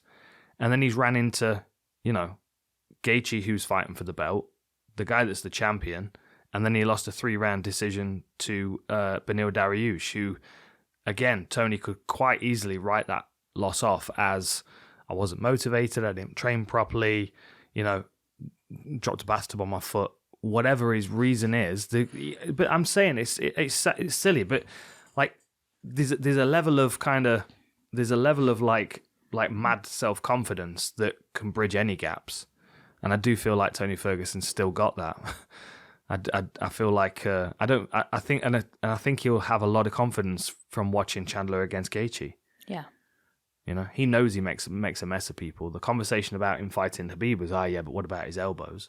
Yeah, absolutely. Like, I don't see why that would be any different against Michael Chandler. And elbows are always effective, no matter how old you are. Oh, what was that fight? That it was in Bellator. It was an Irish guy that got taken down by probably Patrice Pitbull or one of the Pitbull. Queally. Yes, Queally. Yeah, cut him from the bottom. Exactly. That it was like. Yeah. He wasn't even in a good position, or the fight wasn't really going his way, but he landed that elbow and the fight got stopped.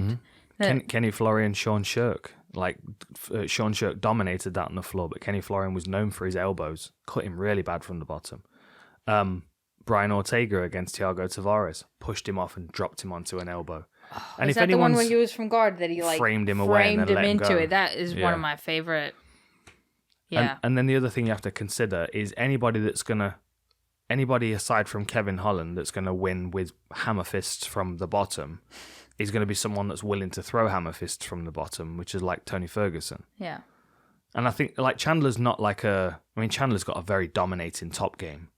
And that might be a problem for Tony because we've seen him struggle with strong grapplers, but they've been strong jiu-jitsu grapplers. Yes. Like Tony's got good wrestling, and he might have the jiu-jitsu to be a counter to the wrestling. He might have you never know what 10th planet stuff he's got that he can be using, like to, find his legs into awkward situations to escape him from bad positions. I don't know. I mean, I think it's going to be it's all dependent on how they both show up. But because I can see it as a winnable fight for Tony Ferguson, that's the way I'm going with my pick. Because I think, I don't know. I don't know whether Chandler's just kind of changed his approach a bit, and that was a very unnecessarily risky fight he had against Justin Gaethje. Anyway, which way are you going? Yeah, I can see like the Lego, my ego, his ego playing through in it because, I mean, he had just gotten knocked out by a grappler with the same hook that Justin was actually catching him. So it's not something that I feel he has fully perfected. Yeah, and that like danger in his game. Yeah. 22-7 for Chandler, 26-6 for Tony Ferguson. Ferguson has a 3-inch height advantage and a 5-inch reach advantage. They almost have exactly the same strikes landed per minute, 5.17 to 5.15. Striking accuracy is almost identical. Chandler's 1% better. Chandler takes more strikes per minute, and Tony Ferguson has a better striking defense. But then that is based on his entire career and not his last couple of fights. Yeah. Average takedowns, of course, Michael Chandler is almost at 2 takedowns per 15 minutes with a 33% success rate. Tony Ferguson has a 67% takedown defense, but of course he has lots of submissions to throw. But they have exactly the same submission average as well. So on paper it looks fairly even, but they're just obviously very, very different fighters. Yeah, I'm going with Tony Ferguson for shits and giggles. I'm going with Chandler. Yeah. Sorry, Tony. I'm sure he's listening. Yeah, I don't think he is, but... He's a listener of the show, Tony. El Kukui. I don't think he even likes you. E. No, he doesn't like me. Oh, okay. I don't care, though, at this point. I think people have realised that. I tried to care for a long time. I never really did. Yeah. No, I like Tony. It feels like it's bad for my internal love. It's kind of like you picking OSP over Rua. Yeah. That's how I feel over picking Chandler. No one of a sound mind would do that, even though he already won the first one. Okay, well, I guess I'm crazy. Well, we know that. I'm going Chandler. See? Told you. Proved it. Okay. The UFC Strawweight Championship fight. Rose Namajunas taking on Carla Esparza for the second time. Rose Namajunas 11-4 is her record compared to Carla Esparza, who is 18-6. One moment. So Rose is 5'5" compared to Carla, who's 5'1". So a 4-inch reach advantage as well as a 4-inch height advantage as well as a 3-inch reach advantage for Rose. Higher striking output, better striking defense for Rose, 51% takedown defense, which is going to be the key in this one. but a 0.7% submission average as well, which is going to be important. Did you watch War Room? I did watch War Room. No? Yes. Oh, you did? Yes. Did I make any sense? You made a lot of sense. I love your War Rooms. Thanks. It's like, it helps my research. But then also, if I think of a similar point, and then you mention it on the War Room, I'm like, shit, now I can't say it because he already said it. That's and why I already heard him say it, so it'll seem like I'm stealing his stuff. This is why I don't watch any other analysts and I mute the commentary now. I don't want to say, and I don't want to be repeating anybody else's stuff. Yeah, and it's just like, why you stole my stuff? It's all right. We just came to the same conclusion. The thing is, you hear me rattling on about this shit all the time anyway. I think I talk about this nonsense in my sleep, so you probably heard half of the breakdown as it is. So, of course, Rose has improved a lot. So a quick rundown. So the first time they fought, Rose was having a lot of success. She was just really reckless. Yeah. Like, she was spinning at her and leaping at her and stuff, and Esparza has not changed their game too much since then. She's gotten better. She's a better MMA wrestler now for sure. She's also improved her striking as well. But I just feel like the improvements Rose has made kind of cast a shadow over what Esparza's done so far. You know, Esparza, we know what she's going to do. She's going to bide her time until she can find a takedown opportunity. And when she decides she's going to take down, she chases it relentlessly. She has got good wrestling, but Rose has also got good takedown defense. She's got good scrambles and good submissions as well. I definitely think Rose is going to want this one on the feet. And I think that the longer that it stays on the feet, the more Rose is going to run away with it. Yeah. Especially because Carla's another one of those fighters that's a little bit, what's the way to say it? You know, her more of a performance. competitor. Well, that for sure that. But I mean, I guess it kind of couples in with that mindset. Like, she is definitely a competitor more than a fighter. But she's also, her confidence is always in the balance. Like, if she has a good round, her confidence is better going into the next one. But if she has a rough round, her confidence can really spiral and start to come apart. Yeah. And I'm not saying that's not the same for Rose, because I think it is, but I think Rosie's got far more self-belief now. Yeah. And far more like patience and calculated approach than the last time they fought. Plus, I love Rose. She's awesome. She's so awesome. She's so awesome. Well, one thing that I will say about her, with her fight with Wei Li, that she got taken down by Wei Li, and I feel like Carla has better wrestling and will probably be able to take her down easier than, for example, Wei Li does. Mm-hmm. But when Rose initiated the takedown and got it first, I just feel like that approach kind of helps nullify Carla's approach, if that makes sense. It's like, okay, you want to wrestle, I'll just wrestle you first.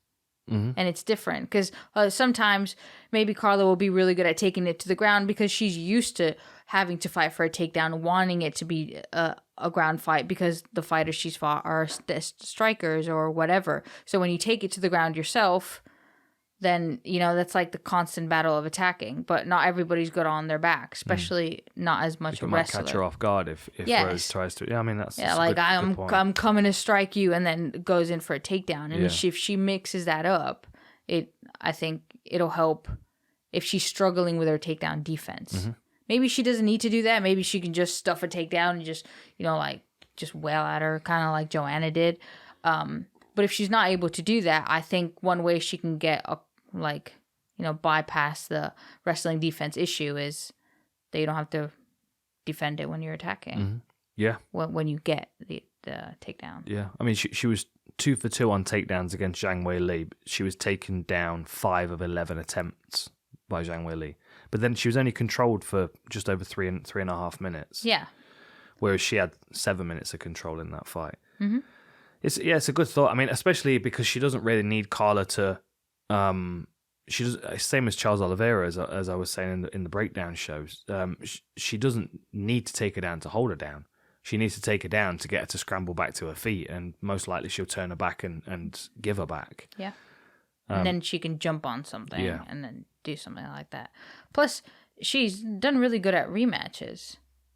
Like whenever she fights an opponent the second time, she's always done really great. Mm-hmm. Obviously, for when she fought Joanna and when she fought Wei Li in the beginning, there was like that perfect tactic for that fighter, but it didn't seem like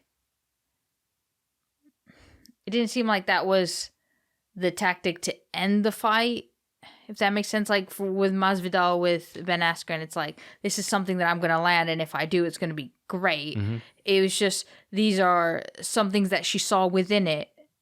Yeah. And it happened to have worked really great. But if it didn't, she wasn't like just putting all her cards on that one shot. She does kind of, she almost seems to, like, even when she knocked Weili down with that head kick, there was a little bit of surprise that it was so effective. Yeah. And I think that's a credit to her coaching, isn't it? That's a credit to Trevor Whitman and what he's been able to, the knowledge he's been able to impart, because it's given her confidence to try things, but it's also given her the ability to make the things that she tries successful. Mm-hmm. I can't pick against Rose in this. I really can't. I think she dominates in the striking range, and I think if it hits the ground, as long as her guard's not passed and she's not put in a crucifix position, I think she can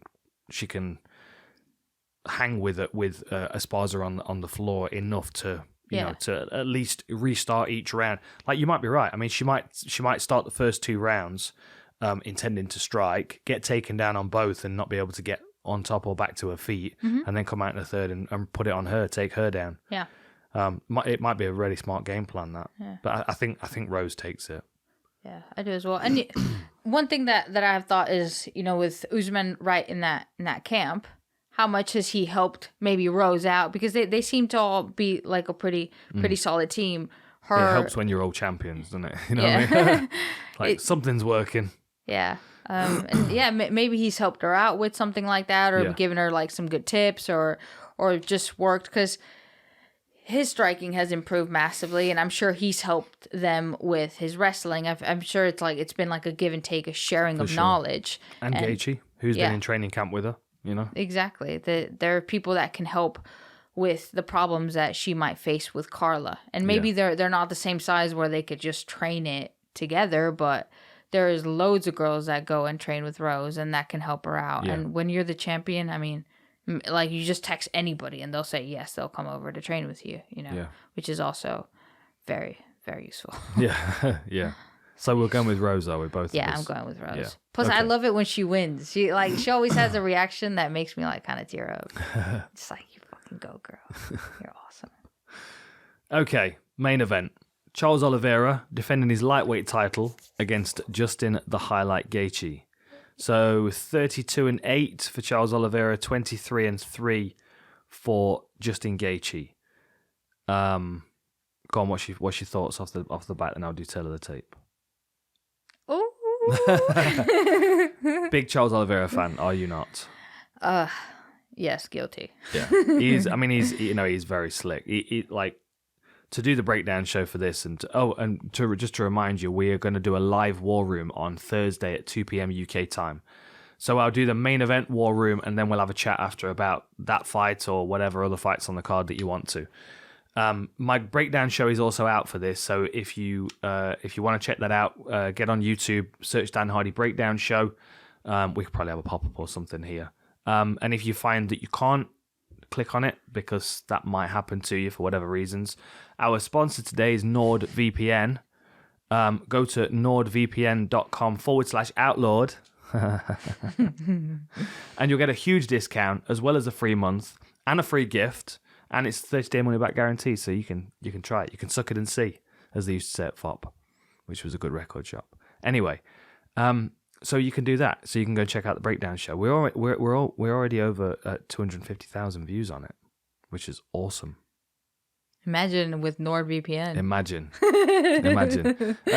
So on Thursday we'll be doing a live War Room. So join us for that. Get in the feed, ask questions, etc., etc. This is going to be a hell of a fight. Oh, I love it. A hell of a fight. I love it so much. Now, according to UFC stats, Justin Gaethje is taller than Charles Oliveira. That don't sound right to me.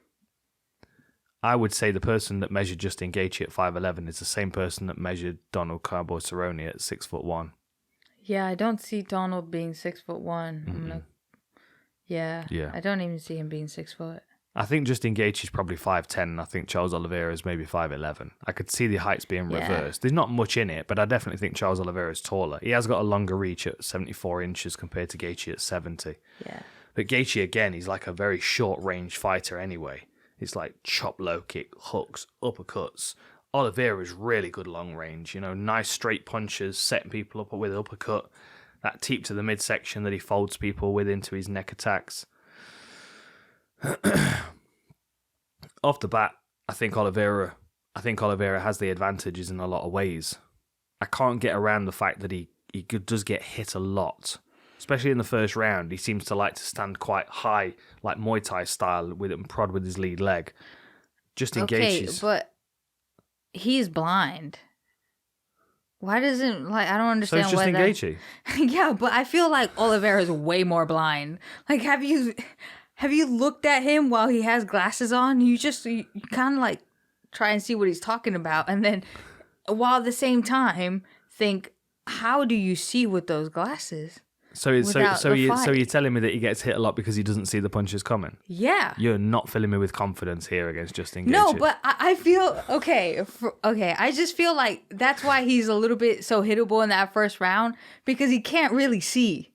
And I used to have glasses and I used to have really bad vision. And what I would do is I would have contact lenses, right? And then if the fight would start and I'd get punched, the contact lens would kind of go out and then they would be out, but it would be immediately after my contact lenses fell.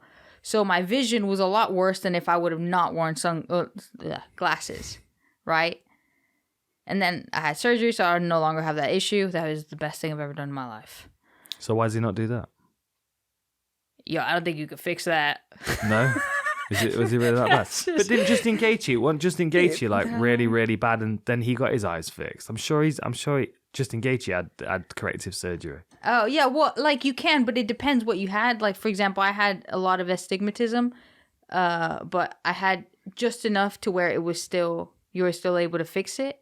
So maybe Charles doesn't, or maybe I had that in America. Maybe that's not really a thing in Brazil, right? Or he just doesn't really care. But I feel like that's a big factor, and that may not sound very, I don't know, like technical what you say, but it might explain thing. Why he does get hit a lot. Yes, especially when you're trying to like get when you get a read of how the person moves and you just like download their system a little bit, you understand a little bit more the patterns that are coming your way. So even if you can't see, you can almost predict something that's coming, right? Or like in the direction, especially there's like a rhythm. Like when you're grappling and you close your eyes, you can kind of get the rhythm of the person's movement once you understand their strength a little bit. And that might be something that happens with Oliveira, that he starts off the fight and he can't really see that well. And then he gets like their rhythm or their like pace or whatever. And then he's able to fight better. Maybe. I'd be interested to see what his vision's like. Well, he's said before that he can't see when he fights. Like I'm not just making shit up. Like he said this. Yeah, of course. But he can see. Of course he can see, because they wouldn't let him fight if he couldn't see. So he can see something. What he can see, I don't know. But he can see something. Well, or they make you adjust what you turn in as your eye thing so you can fight. No, I mean, it's obvious he can see. It's obvious. He gets his head off the center line. He slips punches. He covers punches. Like I'm not saying he's like completely blind. That's what I'm saying. So I'm saying that like, there is a possibility that he doesn't get hit with big shots, but most likely he's going to get hit with big shots. I can't use his lack of eyesight as a reason for him getting punched with big shots, because Justin Gaethje got hit with big shots before and after he got his eyes fixed. Like his habit is to close people down because he's confident that he can fight them at whatever range, and I think that's going to be a miscalculation against Justin Gaethje. That's my concern for him, because Gaethje's got a right hand like nobody else in the division. Yeah, Like Oliveira gets hit a lot. But Oliveira knocked out Chandler and Gaethje didn't. But I'm not saying that Oliveira can't hurt Gaethje. I don't think he'd be able to put Gaethje out. I think he'd probably hurt him to the point where he'd jump on a submission. Yeah. Like if Oliveira has Gaethje hurt like Alvarez did, then he would jump on a neck and submit him. He wouldn't risk not being able to stop him with strikes. Like with Nick Lentz, he kept hold of his leg and he finished him with strikes because he knew he would be able to, even though he could have jumped on his back and choked him. Yeah. But I could see him hurting Gaethje, but then subbing him. Mm-hmm. But I could also see Gaethje cracking him with a big shot and just putting him out. Yeah, I can as well.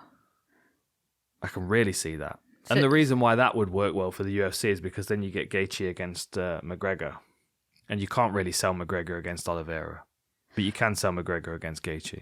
But, yes. But I find it maybe for that selling point of that fight, it might be better for the UFC. But it's kind of better to have a lightweight champion that didn't get subbed by Khabib. Oh, 100%. You know, like for the risk. actual, for the actual division stuff, maybe for that one money fight, it would be better for Gaethje to win, and then he fights Conor and all that, and that's great. But for a division, you have, because Charles with his jiu-jitsu has caused the same dilemma that Tony Ferguson was causing before, that he no longer is because he's now on a losing streak. But before, the whole issue was, Khabib can take you down, but maybe Tony can submit you, or he has the elbows. But now Charles, that hasn't, lost to Khabib, gives some, weight to that belt. Yeah, because there's the question as to whether he would actually be able to beat Khabib if they fought or not. That makes perfect sense. There's a risk here in putting Gaethje in this position. And the reason he's here is because he's got that win over Chandler. Then if you put Justin Gaethje in as the title holder, then the next one that makes sense is Makhachev. Mm-hmm. So then you kind of replicate that same Khabib-Gaethje situation with the new version of Khabib, as a lot of people are looking at Makhachev, which I think is fair. I think he's a very different fighter. I think he's a more well-rounded fighter, to be honest. Yes. I think, but it doesn't make it any. It doesn't mean that he's going to roll through Gaethje like Khabib did. Yeah, that My fight sound's fucked up again. Yeah, I need some new headphones. There we go. It's back again. There we go. Yeah. I watched his debut against Michael Johnson live. Yeah. I'm never going to forget that. It was day. amazing. It was the most crazy thing I have ever seen. I was like, Yeah. For the entire time. And he just kept going like, oh, you almost got it. You almost got it. But I was a little bit scared because I'm like, Michael Johnson is always just starts off amazingly and then finds a way to lose. Mm-hmm. Yeah. It's just like, Yeah, you had it. He was. I know he was beating Nate, wasn't he? Yeah, beating Nate pretty good in that first round, and then it starts. I think he got caught with like a weird toe hold this one time when he was like just winning. And anyway, but with Michael Johnson, like he was, the day after, like they took him out and he was in like a wheelchair because he couldn't walk. Like his leg was so bad that he couldn't walk, and it was for quite a long time, which maybe he can do to Charles Oliveira as well. Mm-hmm. And when you. Just before we move on from that, though, the reason why I think that's going to be difficult is because nobody stands like Charles Oliveira in this division. Yeah. And I think with the calf kick, it's because we don't see it in Muay Thai. It's because that problem's been solved. Because I think if you don't stand heavy on that lead leg, then it's not nearly as effective. And because Charles does stand heavy on his back leg, I think it makes it really difficult for him to work that calf kick. That's why I don't know as Gaethje's going to have the same kind of success with that. And if he does, he's going to have to really use his timing on it to make sure that Charles is stepping with his punches when he throws it. Yeah. Because otherwise, I think he's going to be throwing it and getting countered with straight punches. Yeah. Or with like a teep. Like if you come with a low kick, you can time it and teep the person at the same time. And Justin struggled with Chandler in that third round. There was a point where Chandler almost like took over when he started with a teep. And it kind of like threw him off, and then he went and like jumped on him. So yeah, he could also use that or the knees, especially because he like guards up and just eats uppercuts sometimes. Yeah. And if you replace that with knees, that'll be great. Yeah. So which way you go? Come on. Of course, you're picking Charles Oliveira. Question. 2.8 is I also his love submission when he average. wins. So like, he goes like with those high knees and stuff. He does the wobbly body thing. Or like the fucking super high knees. There was one where he like jumped on the cage and he like jumped at the person. But you know those like railings? Those are very flimsy. Yeah. Like I have zero trust in them. I wouldn't even put my hand on it. He like jumped and put his foot on it, like either side, and hugged the person. He probably didn't know he was hugging until he was on them. But just like the ability to do that. You know, sometimes like in warm up, you see people do high knees, and you're Yeah. just like, ugh. You know, I love his fight against Charles Oliveira, because as soon as it was over, I love his fight against Clay Guida, Charles Oliveira's fight against Clay Guida, because as soon as he'd won, he jumped over the fence and he was like grabbing onto his teammates and like celebrating, and you could just see like Clay just doing laps of the cage in the background. He's just running around, just going, not this time. Not this time. He's just doing laps. Like, dude, fucking stop. Start training again tomorrow. You know what I mean? Yeah. Yeah. I'm gonna go Charles Oliveira as well. Yeah, I'm gonna go Charles Oliveira as well. But I'm gonna be nervous in that first round. I am, because I think Gaethje could definitely crack him. And if you've not watched it already, go and watch the Road to Gold stuff with Justin Gaethje, because they're really good. His work ethic is unreal. I mean, every session that he does is cardio focused. Everything that he does, even his technical sessions, is like, okay, do 1,000 of them. I mean, his technique's not wonderful a lot of the way through it, but you can see how his tenacity and his conditioning comes through. He's an absolute monster. But that's just like every day I shoot a box, you know? Oh, I'm talking about Gaethje. No, I know what you mean. No, for sure. But like yeah. his like, I'm gonna punch you, and then we're gonna just like punch each other and wail each other out like he did with Michael Chandler is kind of what a day I shoot a box sparring is. You know, they stand kind of close to each other and just wail at each other. Yeah. I remember before Oliveira fought Kevin Lee, he was just zero ego with him as well. Like while training, so, like somebody like caught him and like cut him, and he just didn't care. He just continued and stuff. So that's not something I feel that's gonna like psychologically impact Charles Oliveira if you do that to him, and maybe it will to other fighters that Justin Gaethje has faced. What I will say as a counter to that is Justin Gaethje starts his training sessions with sloppy technique and works through the training session with sloppy technique, being very effective with it. Charles Oliveira's got good technique, but if he gets sloppy, then he's going to be playing Justin Gaethje's game. And I think that's where damage and pressure come into play. Yeah. So like Justin Gaethje is a messy fighter. He's scrappy. He's ugly. His style is ugly. And if he makes Charles Oliveira play an ugly match, it's gonna look ugly for him. Yeah. It is very intelligent though. Even the times that I saw him get taken down, the way he created diagonal because like let's say you're in half guard or something and you create like a bump, but it's not just up, it just goes diagonal and creates enough space. The way he does that to create scrambles to get up is really hard to hold somebody down when they do that. So, and it creates elevation and a lot like a lighter opponent as well. Yeah. So you're going for Charles Oliveira, are you? Of course I'm going for Charles Okay. Oliveira. All right, I'm wrapping it there. This card is fucking way too long. There's like 28 fights on it. It's ridiculous. Like I feel like by the time the main event and the co-main event, by the time the main card comes around, I'm gonna be like tired of fights. Yeah. Okay.